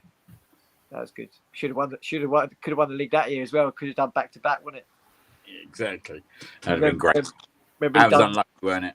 Yeah, because remember he sent Luke Young into about 10 years younger in that one little one day. Do you remember it? 3-1, wasn't it? Yep. 3-1. We was because United played Liverpool that night and they drew 2-2 and Liverpool done us a favour. And then of course we're actually almost pretty much singing "You Never Walk Alone" in the top tier at White Lane because obviously they done us a favour. We're going mental, and then of course we blew it at Leeds, didn't we? Yeah. I was there that night. That was awful. It was so bad. We had chants. We were banging the door down, and then you had to put up with David O'Leary running up and down the touchline in celebration. You're thinking, oh my god, he was actually an Arsenal legend at one point. Yeah. It just blowed it. Just cost us the title, and then of course Spurs were never going to do us a favour in the last game, were they? Nah, never in a million years, mate. But Got one more question for you. What do you think of shit? I fucking hate that chant. But yeah. Mate, we always finish it off with that. We always, and you can't be exempt. Obviously Tottenham, but yeah, it's got. Oh, honestly, I'm sick of it. Absolutely sick. To be fair, it's got better over the last few years, though, hasn't it? Like that chant doesn't come out nowhere near as enough as it. Yeah, no, it has improved. Yeah, and like I say, like during that period when I didn't go, and I used to sit there and watch home games on TV, and I'm listening to Stand Up If You Hate Tottenham and all that lot, and I'm thinking, how's that going to benefit a team? Who cares? Do it when we play them, or whatever. Yeah. At any other time, it's stand up for the Arsenal, and that's it. And that should be done a lot more. Yeah. Here's a good picture, mate. Yeah, that kit's not bad either. That's probably one of the best kits we've had for a long, long time. Having a good day there, mate. Having a good day there. You was doing the old jugs, weren't you? When you come and see us. Yeah, that was that last game. Yeah, Leeds game. Yeah, but that day there was Newcastle at home. That was the same day as my birthday, so it was a proper day out. We got was that the night game? Was that the night game? No. That was the very last home game. So last season. Last season, yeah. 4 o'clock kickoff or whatever it was. Yeah, Gary Ward. I'll say Gary. You know Gary, don't you? Yeah. He took me out there. He bought me a shirt for my birthday and said, like, just wear out any old shirt and we'll go to the shop. We'll get a shirt. Because I don't normally buy them. I normally just get like the retro stuff and then we get the classier stuff. But yeah, he took me to the shop and got that, and then we had a good day. And yeah, I was up on Sam Howe's shoulders there on the Block 5 concourse, banging out a couple of tunes until I almost broke his shoulders. I could have been up there all day, but you know what I'm like. Once I start, I don't want to stop. But I think he would have had. Don't think he'd have had a body left by the time I'd done a few anthems. Gary saying, "Tell Ben that bloke wants his tenner back for the can of beer." Oh yeah, that was brilliant. We got another picture as well. Is that one as well? Is that Spurs? Was that away? Yeah, the Gabriel header. Yeah. So that was. Well, obviously I don't know when that's taken, but I went on. Someone sent it to me. A few Great people sent it picture, to me. mate. Yeah, it's quality. And so I banged that on there, and it ended up with a ridiculous amount of likes and whatever. But that's the thing, is that just summons me up, that, you know, and that's the passion that I always show for the club, and I'm such a winner, and like I say, that what you see is what you get with me, whether it's a song or whether it's emotion, and not even at football. That's just me. I don't do anything for limelight. I'm not that sort of person. I'm very head down and go about and do what I want to do. And like I say, I'm not there to be looked at. But like I say, I'm there for a laugh like everybody else. And and I enjoy doing what I do, and I like it's been a good distraction from the personal life. It's obviously quite hard, and it's been an absolute roller coaster. I lost my mum when I was 12 as well, which is tough to take. So yeah, so that was kind of how I started going a lot more football. My dad obviously paid for my first season ticket after that, and I carried on from there. And like I say, just passionate. It takes over sometimes, and It does, and it gets in the way of things, and yeah, but it should. You try and not let it, but it does get in the way, because in the day it's not your home life, it's your other life, isn't it? That's like I say, that's when I put that tweet up. That's the biggest release in life. Yeah. You go out for that day. You shut your worries away. You try not to take them with you. And there's times I had done in the last couple of years that I ended up taking them with me. But overall, it's the case of when you step foot on that train or coach, or when you leave that house, that's your day, and you're left alone, and away you go, really. And like I say, it's the biggest release in life, and it is, and it always will be. Mhm. And it just means so much, really. I say, I enjoy doing it. I've enjoyed doing it for the last few years, and especially it's more frustrating now because I can't get to the games like I was going to, because having to balance everything else a lot more. Making sure, obviously, I see the kids, which is the most important thing. So you have to knock games on the head to make sure they're all right. And I'd love to go to more. I'd love to be up there trying to get songs going, and it's tough. So you end up having to use Alan Green to help you out.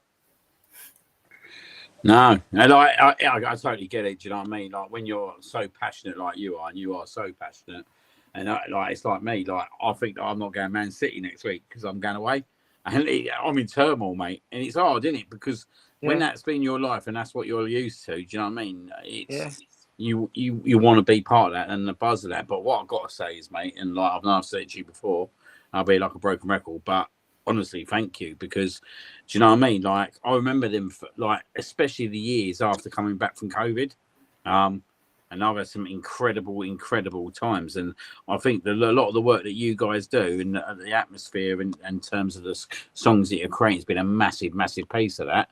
And we know that because we have it in the pubs, we have it in the concourse, even to the point we have it leading up to the stadium now. And it can't be dismissed, like how much impact that your guys' work have on us as supporters. And as I said before, mate, like thank you again. I appreciate that. Yeah, like I say, it's just me being me. Like I say, I knew, like I say, I watched so many games on telly when I wasn't going to the Emirates. I knew there was so much missing. I used to sit there and I used to listen to 4 or 5 chants a game, the same old thing on loop, boring, dull, rubbish. And I thought, when I go back, and the time would have to be right when I go back, because so much put me off going. Like I say, I didn't like the owners. I didn't like the way the club was run. I didn't like the contracts. There was so much that I wasn't in a rush to go back in that place. And when I wanted to go back in there, I wanted to try and make a difference. Yeah. And I say I was one of the 3,000 or 4,000 who was at the protest for the Super League against the Cronkies. Yeah, I saw you there. I saw you there. Yeah, I was probably up on some bench or something. The guy who fell off the roof as well. Yeah, I was there. Oh yeah, oh my god, that's a nutter. Crazy guy. But yeah, so yeah, like I say, when the time was to come back, and when obviously I had to come back, I come back down here, and obviously I was a little bit more closer to the action, and the time was right when I went back, and I wanted to make a difference, and I think I have, and I just hope it just carries on, really. I'm not going to be doing as much as what I want to do, because I can't impact it the same by not being at the games. Yeah. I know I can do a bit on social media, but it's not the same as what I could have been doing, you know. I've got people that back songs and things like that. But at the end of the day, if it doesn't get backed, nothing will take off, and that's the be all and end all really. It's just I can put some lyrics together to a song and just hope and pray. But I always find now the trouble is it's not like the old. I was thinking this earlier on. It's not like the old days where we because you've got social media, because you've got camera phones, everything gets. I mean, you can put a song up now and you'll get stick for it, and that'd be from your own fan base, and you're like, why can you be so divisive over chant? Yeah.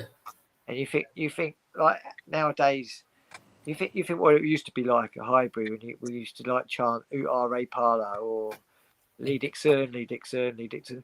If you put that on Twitter now, you'll get absolutely throttled, wouldn't you? You would. Yeah, You you would. would, mate. If someone put up some lyrics of one Tony Adams, there's only one Tony Adams, people would go, I ain't fucking singing that. Well, they would. That's what, how much it's changed now. I just find it's very political. I think even just football charts can be very, very political, and it's people's egos. They're worried about people's egos, and do you know what I mean? I just think it's because it's Arsenal and we're so looked at club. Everyone wants us to lose, and they're quite easy to just pick holes in us all the time. Whereas other clubs seem to get a free ride, and up north, everything goes up. You put a song up on Twitter, if you're a part of a northern fan base, it'll be in the pub next game, banging, and it'll be in the stands before you know it. Here they're like, no, I ain't singing that. It's such a hard fan base to please. Yeah, it is, and that's the really, problem. really hard. Like you're gonna have your supporters, but you're gonna have your critics as well. And I think that's like anything nowadays, isn't it? Like you can just put one tweet up and like, do you know what I mean? And the amount of stick you get for it, and you're just like, I just don't get it anymore. But I suppose like we have to be thick-skinned now. Unfortunately, that's the way it is nowadays, isn't it? Like you got to be thick-skinned, basically. And that's how the younger generation have been brought up. They've been brought up through TikTok, through social media, through. And that's how they got camera phones. That's how they've been brought up. They've not been brought up from standing on a terrace with no phone in sight, enjoying the moment, seizing the moment in a ground. When a goal goes in, that's your moment. Now you go into a ground, and even the away ends, and everyone's got their phones out recording. People are recording themselves, and you're like, how can you really take that moment in? Like they're special moments, and I just don't. But that's how it is now, isn't it? So it is what it is. Yeah, but, exactly. So much has changed. No, definitely. Well, mate, I'm going to let you go. I'm going to say thank you very much for coming on tonight. It's been an absolute pleasure, mate. Yeah, sit all night. It's been brilliant, mate. We've really enjoyed it, mate. Yeah, obviously, we really enjoyed getting you on, mate, and sharing so many experiences with us. So, yeah, thank you once again, mate. Yeah, no, that's all right. Just hopefully we can get a couple more chants out over the weekend. Eze's dreams. Yep, I was going to mention that. Obviously, just guys, keep your eyes on, I guess, Al Guna and especially Ben Bennett's kind of accounts over the next 3, 4, 5 days. I'd say there might be a few little treats for you lined up. I'm not going to say no more. Well, yeah. So yeah, Friday night and Saturday morning. There's more. I like Mascara's one. So. Yeah, the tune we used for the lads sung in a European away game for Arteta to the same tune. But yeah, the Eze's dream one is I've already put it on Twitter, so you've probably seen the lyrics. But yeah, it could be any more of a piss take to Tottenham to actually rip their song up and take away a player that was close to signing them as well at the same time in one hit. So let's hope that gets sung. I'm sure people will back it somewhere, even if it's just pubs or whatever. Tottenham away will definitely go off, or even Tottenham home. I'd like to think so. Definitely. But yeah, so let's just hope. But other than that, it'll be a bit more of a back seat for me now, going forwards. I've just got to concentrate on what's ahead of me now, and it's got a big few months coming up to 6 months, so a few changes. But I've got to kind of stop the interaction a little bit. I find it hard, obviously, being in WhatsApp groups and things like that because I can't go to the games where all the others are going. You know? I very, very struggle like that. So I'll just take a back seat and just hopefully the atmosphere carries on and drive his team to the title and some big things this season. That's what it's about, isn't it? It's about everybody getting their voices in the grounds and doing their bit. Definitely. It's a two-way thing. If the player's not doing it, then the fans have got to step up, and if it's the other way around. So Yeah. It's not. I don't agree when people are like, oh yeah, but they're standing there, their arms folding, waiting for something to happen. You're like, come on, get going. Let's get behind them, and that's what's going to make a difference. At the end of the day, Emirates needs to be rocking again. So, it certainly does, mate. It certainly does. But yeah, yeah. I'll leave you to it. I'm going to grab some dinner late. Yeah, dinner cheers, mate. And we'll catch up again soon. Cheers. Thanks a lot. Cheers, lads. Enjoy. Cheers, mate. See you later. Good. Thanks a lot. Cheers. Bye. See you later. Absolute superb, guys. That really, really pleased to be able to get Ben on tonight. Shared so much with us. Yeah. Yeah, and obviously, what a guy, eh, Jonesy? Yeah, no, absolute legend, mate. It's great to hear his stories and how he's got into the Arsenal chants, and obviously it's good to hear him on the hook as well. All his bits and bobs when he was younger. But no, wish him all the best. I know he's saying he's got a big 6 months coming up, and hopefully he's fitting well. We see him over there again pretty soon once he's got things sorted. So yeah, top guy, definitely, absolute top guy. Absolutely. And look, guys, that they don't end up like that this week. We've got some more great people that are lined up to come on the hook. So keep your eyes open, your ears peeled, because we're going to have some gems in the next few weeks. Definitely. So anyway, moving onwards and upwards, let's go into our next segment. Let's do it. If it plays.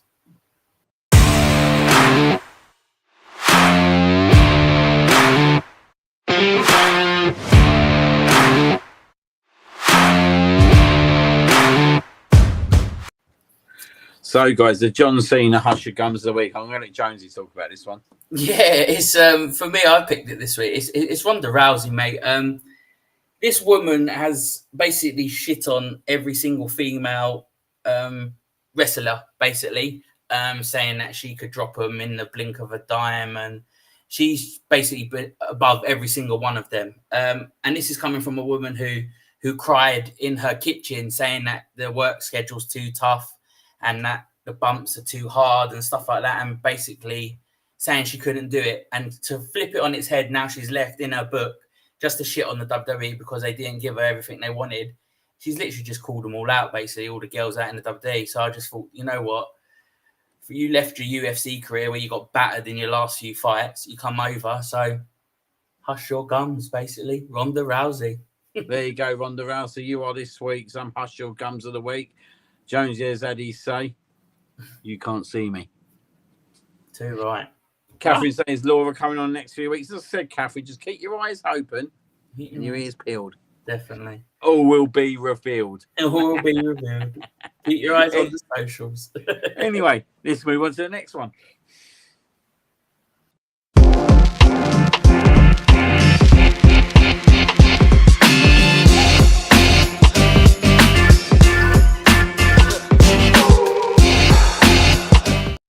I'm going to let Jonesy talk about this one again. Like, I'm going to let him grit his teeth on this one a little bit. So, how's this bloke not on the list already, to be fair? I've got no idea how he hasn't got into this list since we've started doing it, mate. But let's just put him up there. This guy, Jose fucking Look at the face on it, mate. Oh, jeez. Just been sacked as well. But yeah, and not for the first time. No, not for the first time. Probably not for the last either. I personally thought he would have gone to Forest, but obviously that's been filled. But no, what a creature of a guy, mate. He just riled me out. When he used to be Chelsea manager, mate, everything he did, the little spat he had with Wenger on the touchline as well, the old pushing match and the old flicking of the tie, honestly. He was an absolute creature of a guy. I'm glad. I know with that bollocks, when you become Man United manager, he thanked Wenger and all this stuff, but he was told by the club to that. You can see in his face, he didn't really want to do that. I know him and Wenger pretend to get on that, but old Mourinho's Barwick reports doing it. Even G better still. Bloody sewer rat. There you go. I can imagine her gritting her teeth as she's saying that, to be fair. Andrew Mayer saying Jose the bell end. And I think sometimes, mate, do you know what I mean? I wonder where this bloke goes. Jose pure entertainment. Do you know what I mean? Absolutely. You just made the list! Gunner Nick is on the list. It's come out tonight. You might have thought it might not be coming out, but it has. He is on the list, guys, and I'm just writing his name down probably for about the 20,000th time. Gunner Nick is on the list. Unbelievable. Nick, But yeah, I'm the same. Jose Mourinho, absolute snake. Won't forget the past. I won't. Yeah, definitely needs to be on that See You Next Tuesday list, in my opinion. Yeah, absolutely, mate. Fully deserved. Cool. Let's move on, sir.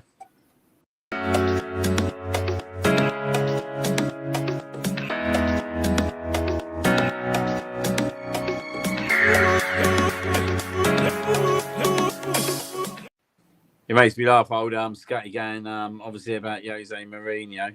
Singing a song. I always remember the day he got appointed at Tottenham. He turned up at my work singing Jose Mourinho. Did he? What happened when he got his League Cup final, pal? He got sacked. Oh, that was shocking, wasn't it? Oh, that makes that would just sum it all up, wouldn't it? Jose, next Rangers manager. Do you know what I mean? That's the kind of person I could just see Rosie associating herself with. If I'm being totally honest, yeah. I'll change her picture. Definitely it'll be Lorraine with Jose Mourinho. At the Cherry Shield, refusing to leave our players alone. Weird. Oh, he definitely done is try and get an old Wenger's skin, didn't he? Then Wenger just totally blanked him. Brilliant that was. Nick's on that list, mate. And by the way, G, I didn't miss it. The naughty step list, I actually really like. Yeah, I think it's something we could implement. Yeah, I saw and that. I might name it after you as a segment. If you know, you know. But yeah, I think we'll have a little look at that in the background, Jonesy. Yeah, no, absolutely. Good shout on that one. The naughty step. That sounds really good to me. That does sound good. But yeah, obviously, next segment.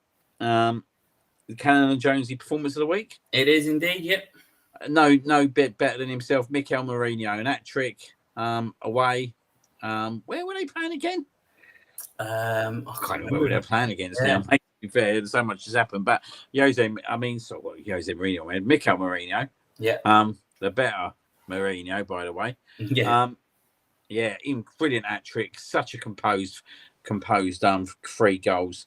And yeah, once again showing what assets he does offer for both the Spain and Arsenal team.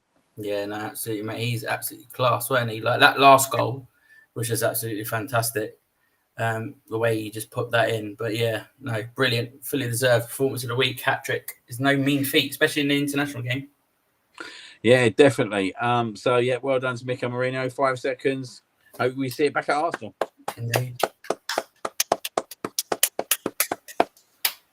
Just in the chat. But Turkey. That's even worse, isn't it? Turkey. Like, let's be honest, they're not a bad nation. Well, they weren't a bad nation. Obviously, Ben just coming in the chat saying, cheers, guys, for having us on again.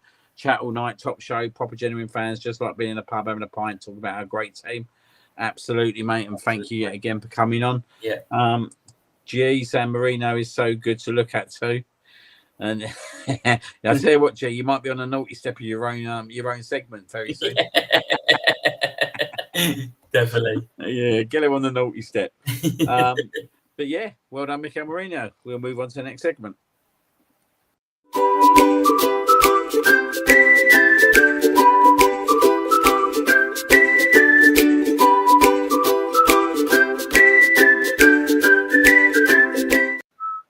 I always have a little whistle to that when it comes on. Wet wipe of the week, eco-friendly.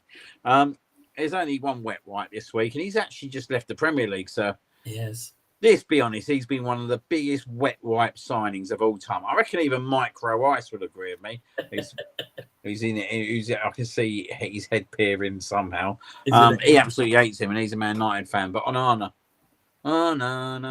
what's your name? Onana, what's your name? What's your name? What's your name? Well, we're not what's your name. What's your club? It certainly ain't Manchester United. After a disastrous spell, the wet wipe is gone. He's left, gone to Turkey, and I don't think we'll see him back here, if I'm being totally honest. A disastrous signing. And I've got to be honest with you, sir, Matic had it right about him. Yeah. He's got to be like one of the worst goalies I've ever seen playing that Premier League, mate. Does it worry you that we was getting linked with him big time back in 2021? When he was on his ban, weren't he? And he was due to come back. We was linked, but oh my God, didn't we dodge a bullet there? I think I'll take Almunia back than him. And that's saying something, we mate. definitely did. We definitely did. But come on. Sorry, Anana. You are on the old wet wipe of the week. Yeah. Your career finished by losing to Grimsby in the League Cup. You got fish slapped. What a way to go out, mate. Into Turkey. See you later. On to the next segment.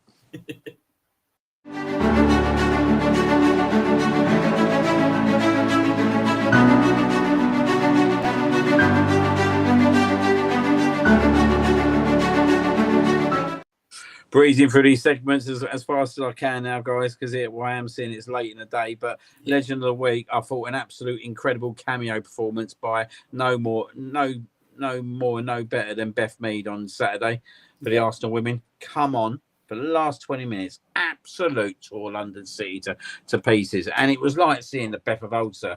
Yeah, no, she was absolutely class. When she come on that pitch, you bring her on to shore up the game, and that's what Arsenal exactly done. And she got in with the assists, a couple of assists, I think it was in the end, weren't it?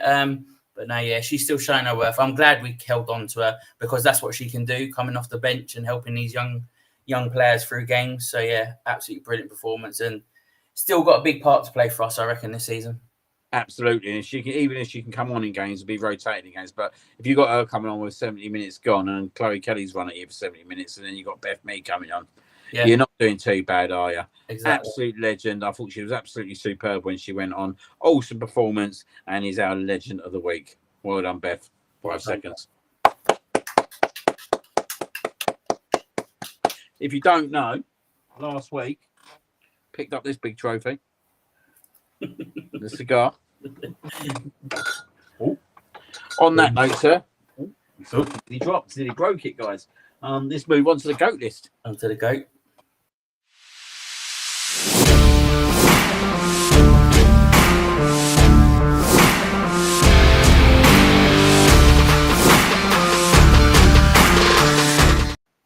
Posh Bertie just saying the entire team of legends last week, actually really top performance. Put it on in the second half, and I got home as well when I knew I was streaming them as well. They did. Berwick saying well deserved. Gunnar Nick saying Beth. G saying some love arts. Andy saying awesome performance. Yeah, loads of love there, guys. Loads of love, which is good to see.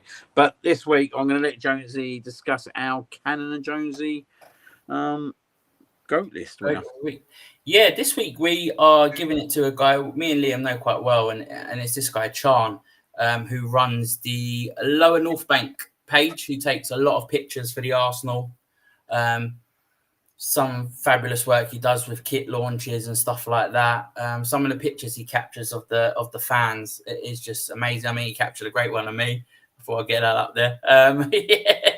He captured a great one of me, which was then displayed on the Instagram and by Arsenal and stuff like that. So yeah, if you guys haven't got him, so his personal account is Chan on Twitter. It also, obviously, you'll find it through the Lower North Bank. But mate, some of the work he puts out in the pictures, that one of Eze, I think everybody has got that as their profile picture or their banner or something. The one where Eze's coming out the tunnel, which is absolutely superb, wasn't it?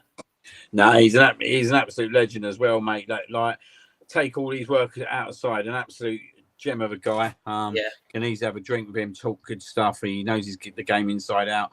And even when he come around here, mate, for the bar party, weren't it? We've got Bobby's little flag and everything. Just an absolute legend, mate. And actually created me probably Bobby's favourite picture with that flag around him. So, yeah, absolute top guy, mate. When we was talking about it last night, we was really pleased when we decided that he'll get the GOAT this winner of the week. Yeah, absolutely. Fantastic guy. Like I say, loves a beer as well. But no, love that. So, yeah, 5-second applause for Chan, mate. Well done. And please, guys, follow him on his socials.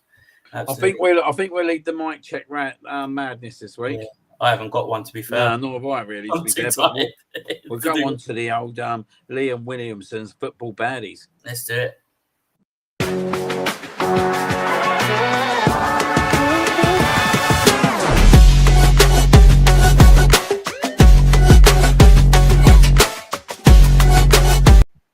So after last week's incredible face-off, where I don't think absolute anyone would have thought Alicia Lehman would go out in the quarterfinals at a stage.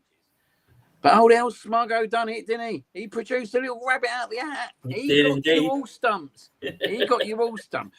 But before we do this, sir, I want you to go to the porridge list quickly. Okay, let's go into it.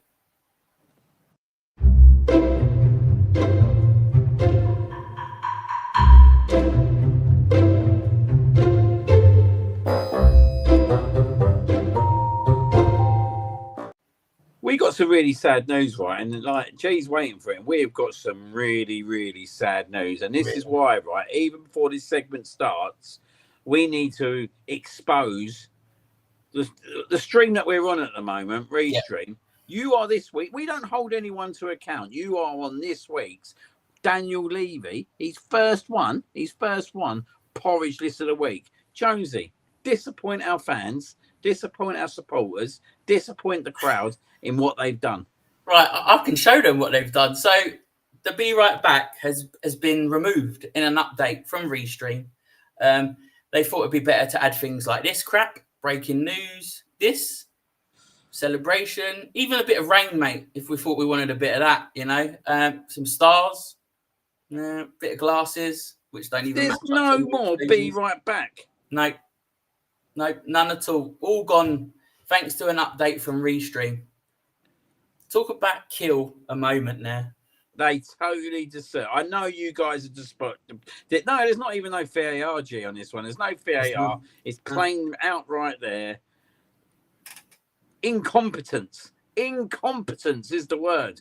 These guys actually should be on the See You next Tuesday, to be fair. And do you know what? I might consider it this week. As Gunn and Nick just said, awful bastards. Absolute Barwick. Pants.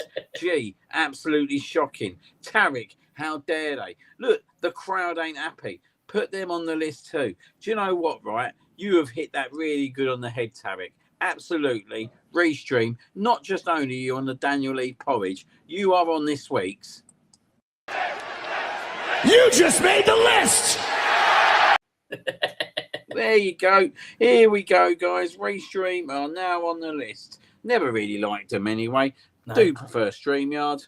Yeah. Onwards and upwards. Andrew Mayer's crying. Gunn and Nick, they've done us. Laura Patterson boycott. Mate, it's there to be seen. Yeah. You have ruined probably the best segments, laughter out of anything. Exactly.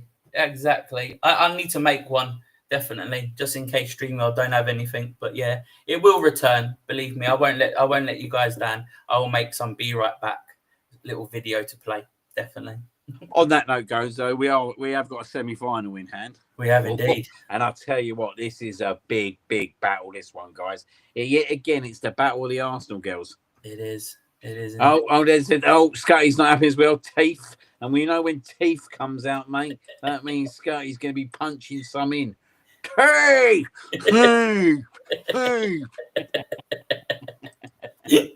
The fans have spoken, mate. The fans have spoken. They're disgusted, absolute disgusted. But we have got a face-off, guys. A face-off of all face-off. So, Leah Williamson, please produce the goods, sir. There we go. I don't care. I don't care. I'll be right back.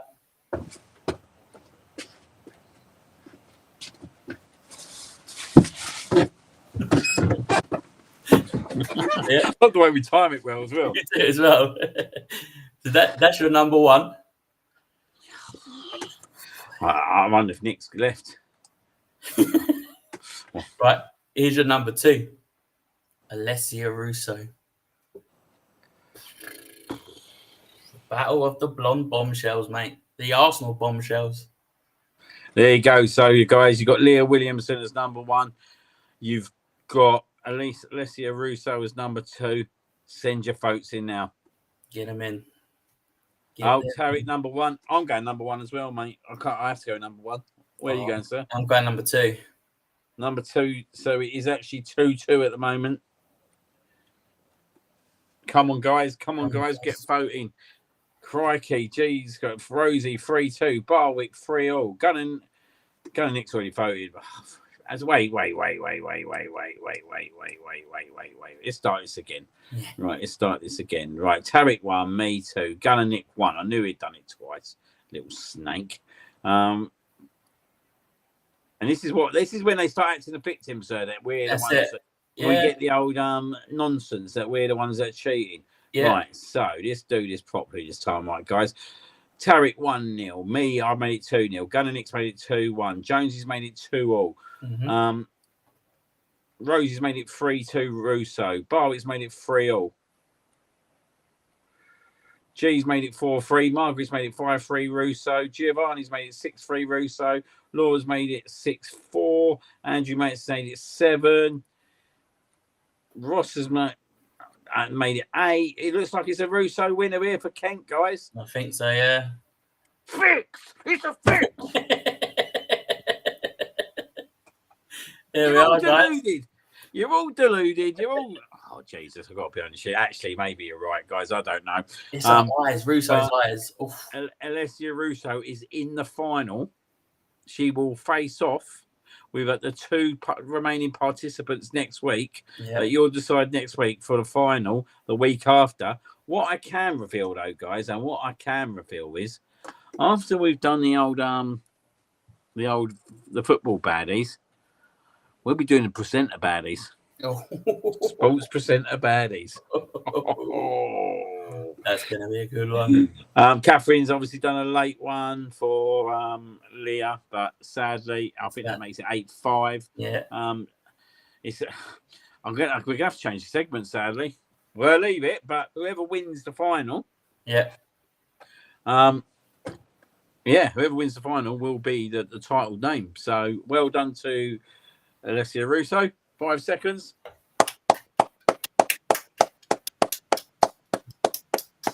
And you know what we got to do just before? Damn. Here we go. Damn. The Ron Simmons damn. So yeah, get ready for next week, guys, because that will be an absolute face-off. And do you know what I think I'm going to do, sir? Go on. I think we've missed a trick here with this. And I've just thought about this, right? Right. We should do it at the start of the show when everyone's on. Yeah.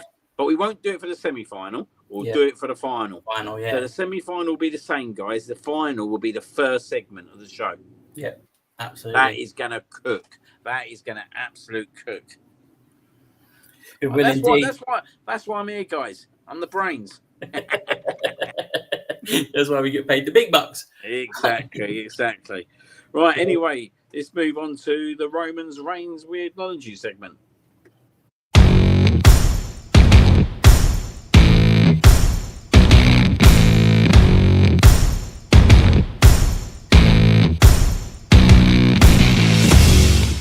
So only one person to win this week for me. Absolute incredible. Like, I've been watching clips all day. Well, I wouldn't say all day, every day, just in case the boss is watching as well. Do you know what I mean? But especially in the evenings before I go to bed, mate. Like, I'm sitting there like 20 minutes, half hour watching it. Yeah. AJ Lee has finally returned to the WWE.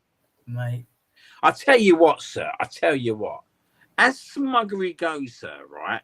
I think that's up there, mate.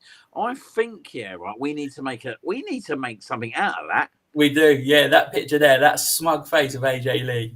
That is smuggery. Is absolute great. All she needs is a cigar hanging out of her mouth now, mate, and she's laughing. I can easily do that. That's easy.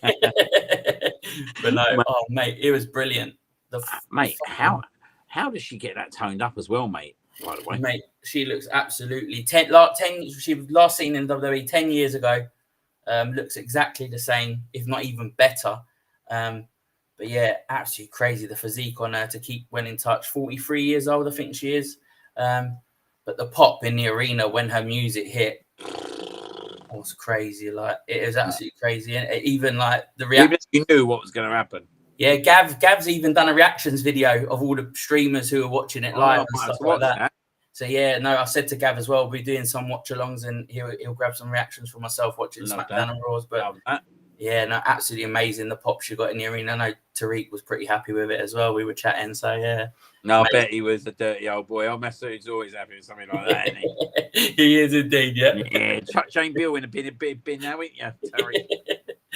So yeah, AJ Lee We acknowledge you, and so We does do. Roman.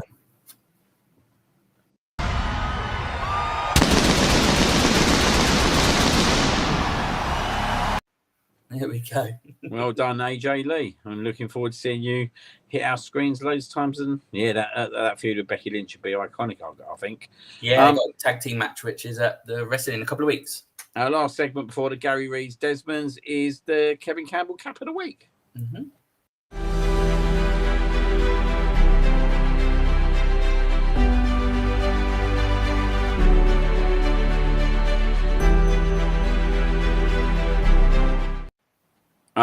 I've gone a bit for a punt this week, guys. I've gone for an iconic snooker player.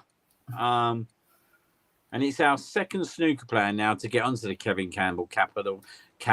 Mm-hmm. So the first one was Ronnie O'Sullivan. Yeah. I've gone back to an 80s and 90s legend, Jimmy White, which someone that I've been labelled that I look like, sir, at times. Do you know that? And I'll tell you a funny story, guys and girls. My mate Morsey, had his 30th birthday. I dressed up and turned up in a Jimmy White snooker costume with the queue. Did you? I'll try and get the pictures for you, mate. Yeah, I'll definitely. try and get the pictures for the next show. I should have done that. I will get the pictures for the next show. But yeah, I went fancy dress as Jimmy White. But Brilliant. guys, this guy is probably the best ever snooker player never to win a world championship. How it never happened, I will never know. Sadly, he bottled it, if we're being totally honest. Shocking. But do you know what, right? He was, until Rocket Ronnie come, mate, he was the best entertaining snooker player of all time. He was my favourite ever snooker player. Don't give a shit any what you lot think. He's on the cap. And I like that one from Gun and Nick, Jimmy Smuggo. Dennis Taylor, Posh Bertie saying, remember the big old glasses? Massive, weren't they? You gotta love the old snooker players, mate. Old Steve Davis bumped into him in old Brighton once walking down the road. Jesus. I'll tell you what I didn't like, Stephen Hendry. I was just about to say Stephen Hendry. Yeah. I bet old Rosie's getting angry now, isn't she?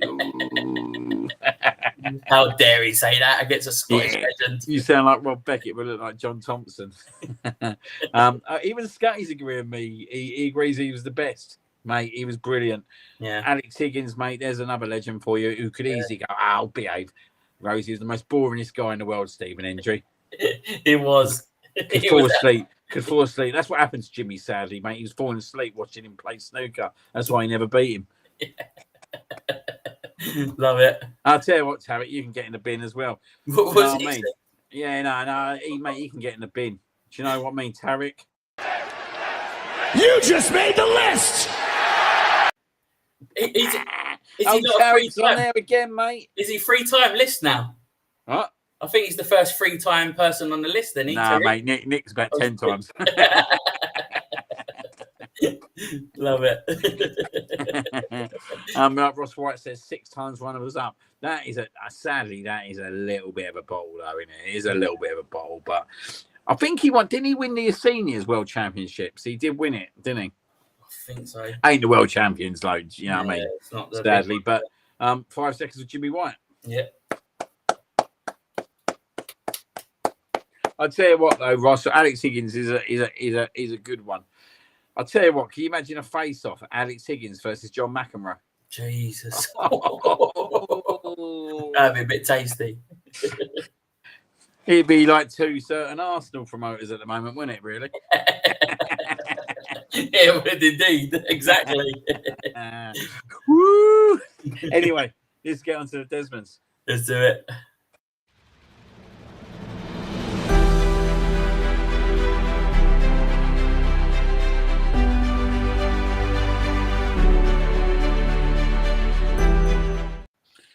So, guys, the Desmonds predictions of the week. Obviously, we'll go down in order with the Magic Superman book.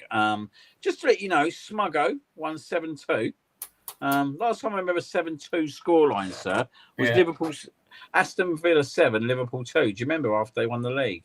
No, I can't remember. In lockdown football. Nope. Just thought I'd lay that little stat for you. Cheers. But yeah.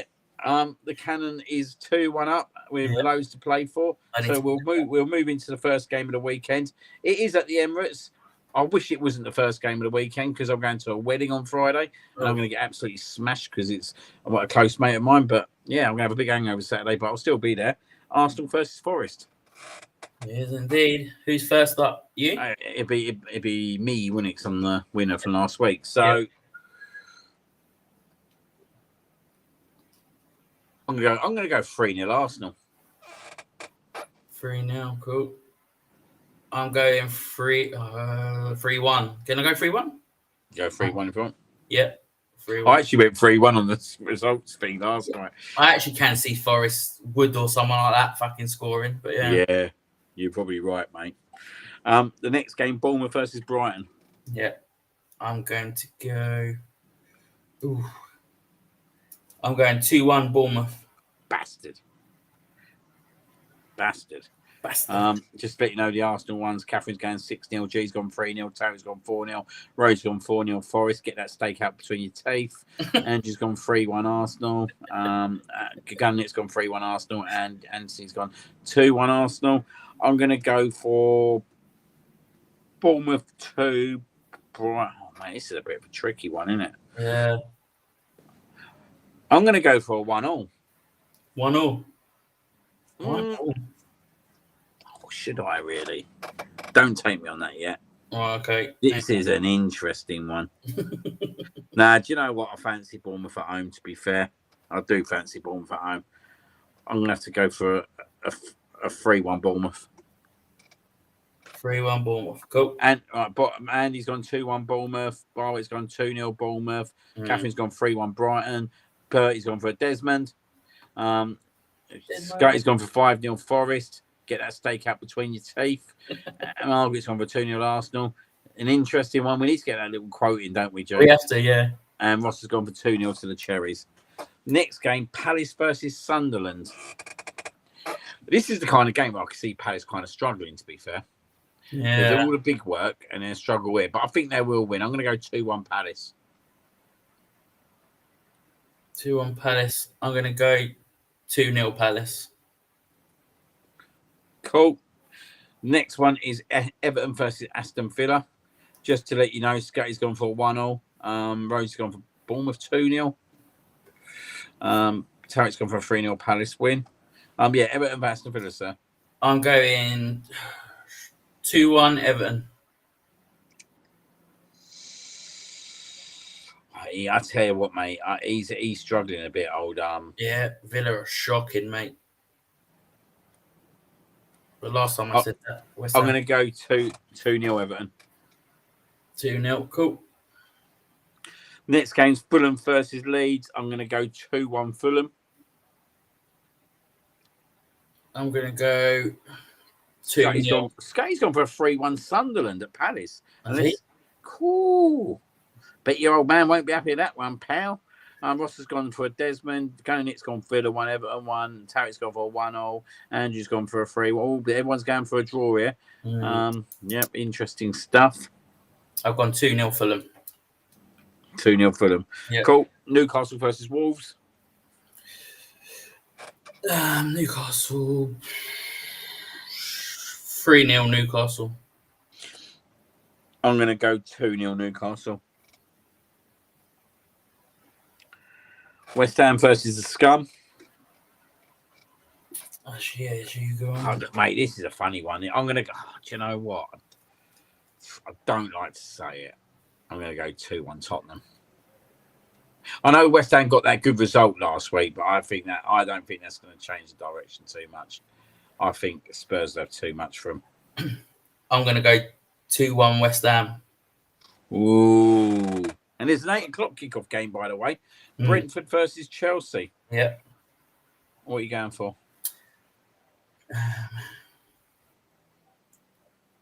Brentford don't look too bad.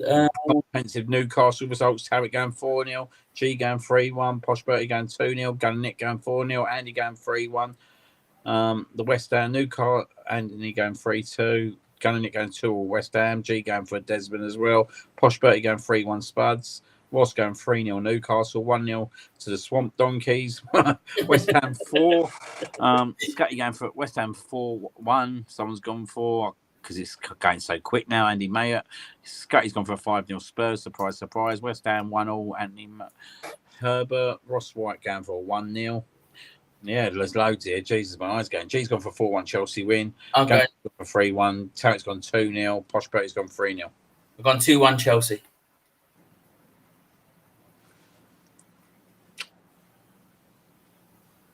I'm going to go 3-1 Chelsea.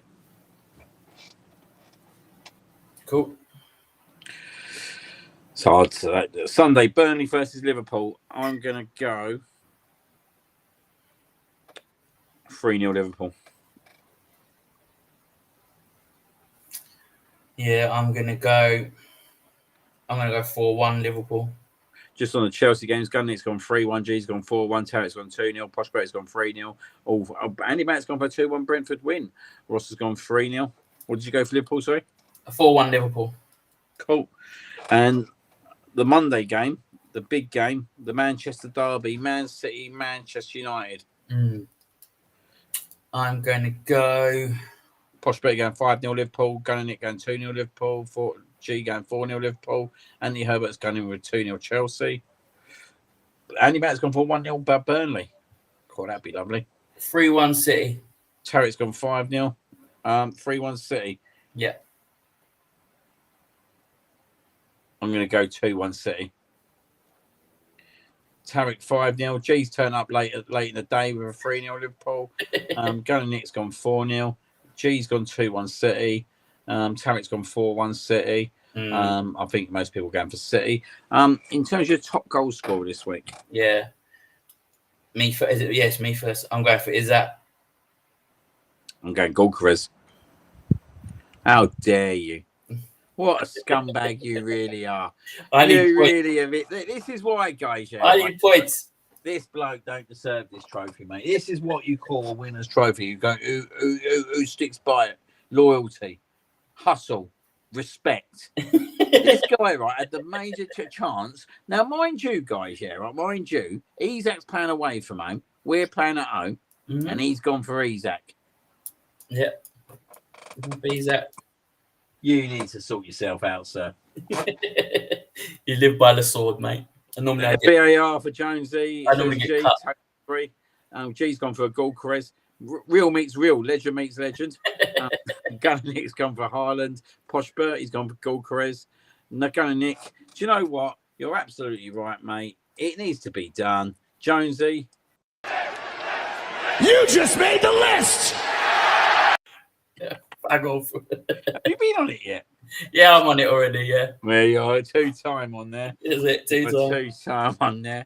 Ross White going for Golkarez. Tarek going for Eze, Haaland. Isak to all get 2. Yeah, interesting. How many goals? I'm going for 20.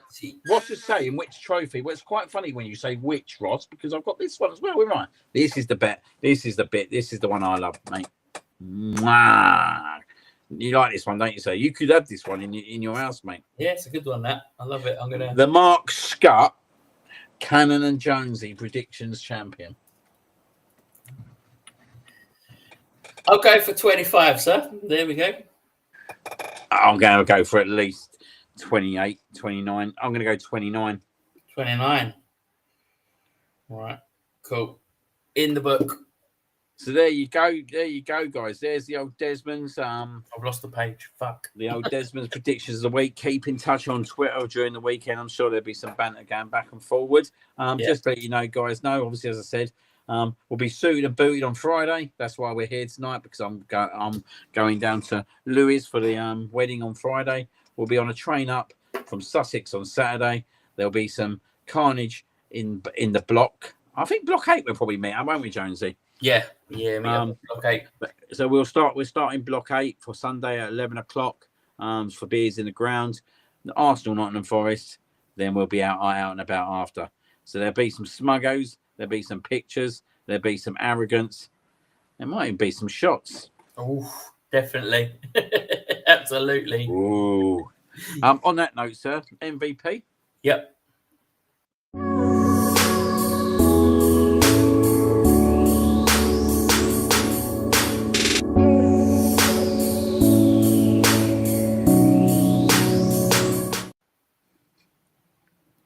There's one for you. Prosperity Liam has one more like major honours than Arteta. Maybe get me in charge, mate. Maybe get me in charge.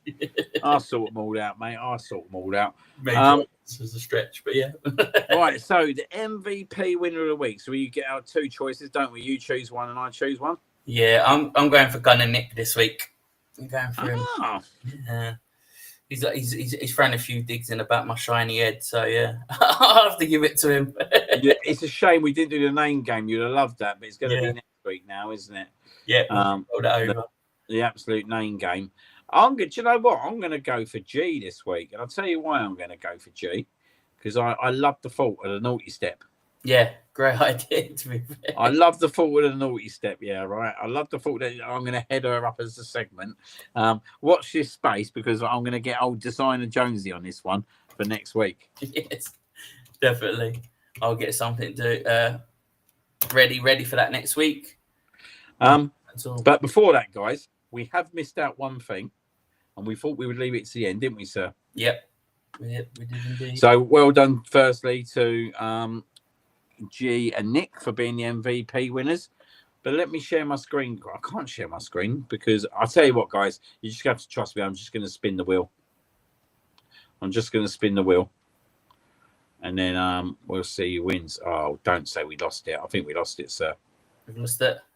I don't know. Let me see if I can find it. No worries. Let me show the guys what they're going to be winning anyway. Yeah. So it's for this clock designed by Martin. It's obviously this season's current squad in the kits, which looks absolutely fantastic, to be honest. I would love that. I hope the missus has entered just in case we win it, because obviously me and Liam can't win it, but nothing stops us.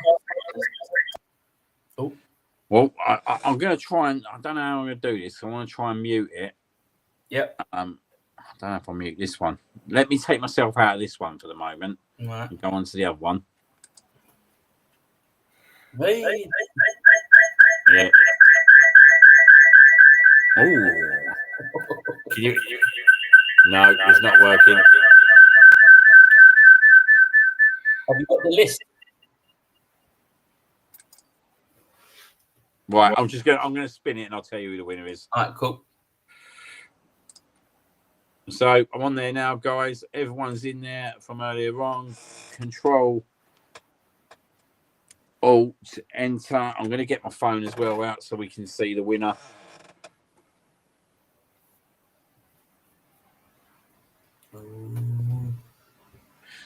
And the winner is Lauren. So Lauren is our winner this week. I have got the picture there, guys, so you can see it. Unlucky, Craig. You nearly won it. But that last little second, it knocked you out a bit, mate. Oh. It was a close ride. But yeah, Lauren has won it for this week. This absolute lovely trophy. I'll get in contact with Lauren, and then she can sort out obviously her details with Martin. So she is out this week's Class 30 Clocks winner. We'd like to thank Martin once again. But 5 seconds for Lauren. Absolutely. Well done, Lauren. And the good thing is Lauren does come and show you quite a bit. So it's nice that someone's won it who does come in. Yeah, absolutely. So yeah, that's pretty much it this week, guys. Obviously, thank you very much, Jonesy, once again, mate, for obviously doing the round robin as such, mate. Because I know you've been busy this week, but obviously we've got to the end. Yeah. What have we got lined up, sir? So I'm back again tomorrow night with the WWE show. Come and join us at the Drop Zone. We're going to talk through obviously that major return on SmackDown, a bit of Raw, and what we got coming lined up with watch-alongs in a couple of weeks. And yeah, we got some belts that are on the line, which we're going to be doing predictions, which viewers can get involved with as well. So yeah, that, and then obviously Queens of the Cannon as well. Thursday night at 7:30, we're previewing the West Ham game on Friday. Well, what exactly, guys? Absolute solid line up there. Also, Ryan will have the watch along Saturday. Arsenal versus Nottingham Forest. Yep. There is a Super Sunday watch along as well, and I believe Ryan will be running that again. I heard a potential micro ice might be on the stream, representing the Reds of the Manchester. Nice, interesting. I'll tune into that. I like to see him get angry, mate. I'm going to sit in my front room and just watch him on it. That'd be brilliant. I'll be in the chat. Don't worry. Yeah, exactly. We'll definitely wind him up, but we'll definitely reel him in. But yeah, like obviously next week we'll have the North Bank Summit show Monday as well. We'll be reviewing the Arsenal Nottingham Forest and looking ahead to the Olympiacos. We'll have Olympiacos. No, not Olympiacos. Sorry, I'm thinking too soon. It's South Atletico. Is it Olympiacos or South Atletico Bilbao? Bilbao, I think it is first. It's Bilbao, isn't Yeah. it? So it's South Atletico Bilbao. Obviously we'll have the watch along for that next week, and obviously the Cannon and Jonezy will be back next Thursday with more banter and fun, and maybe someone else on the hook as well, which would be good to see. Yep. But yeah, absolute superb. As always, guys. Obviously, thank you very much for all the input and all the stuff that you put into our chats. Obviously, you guys make the show as always, and it wouldn't be a quarter of the show without you. So thank you very much. Absolutely. I actually think as Jonesy, I think the start of the show today was probably one of the most electric starts of the show that I've seen. Yeah, absolutely. The amount of interaction and chatting there was crazy. Thank you very much to Ben Bennett for coming on and discussing all things Arsenal and his journey as an Arsenal fan. Absolute honour to have him on. And yeah, we rock on, guys. We got a big weekend ahead. I've got a big weekend ahead. It's all about the beers, the cocktails, and the shots. Absolutely. Oh, and the 3 points to the Arsenal. Good night. Definitely. Good night.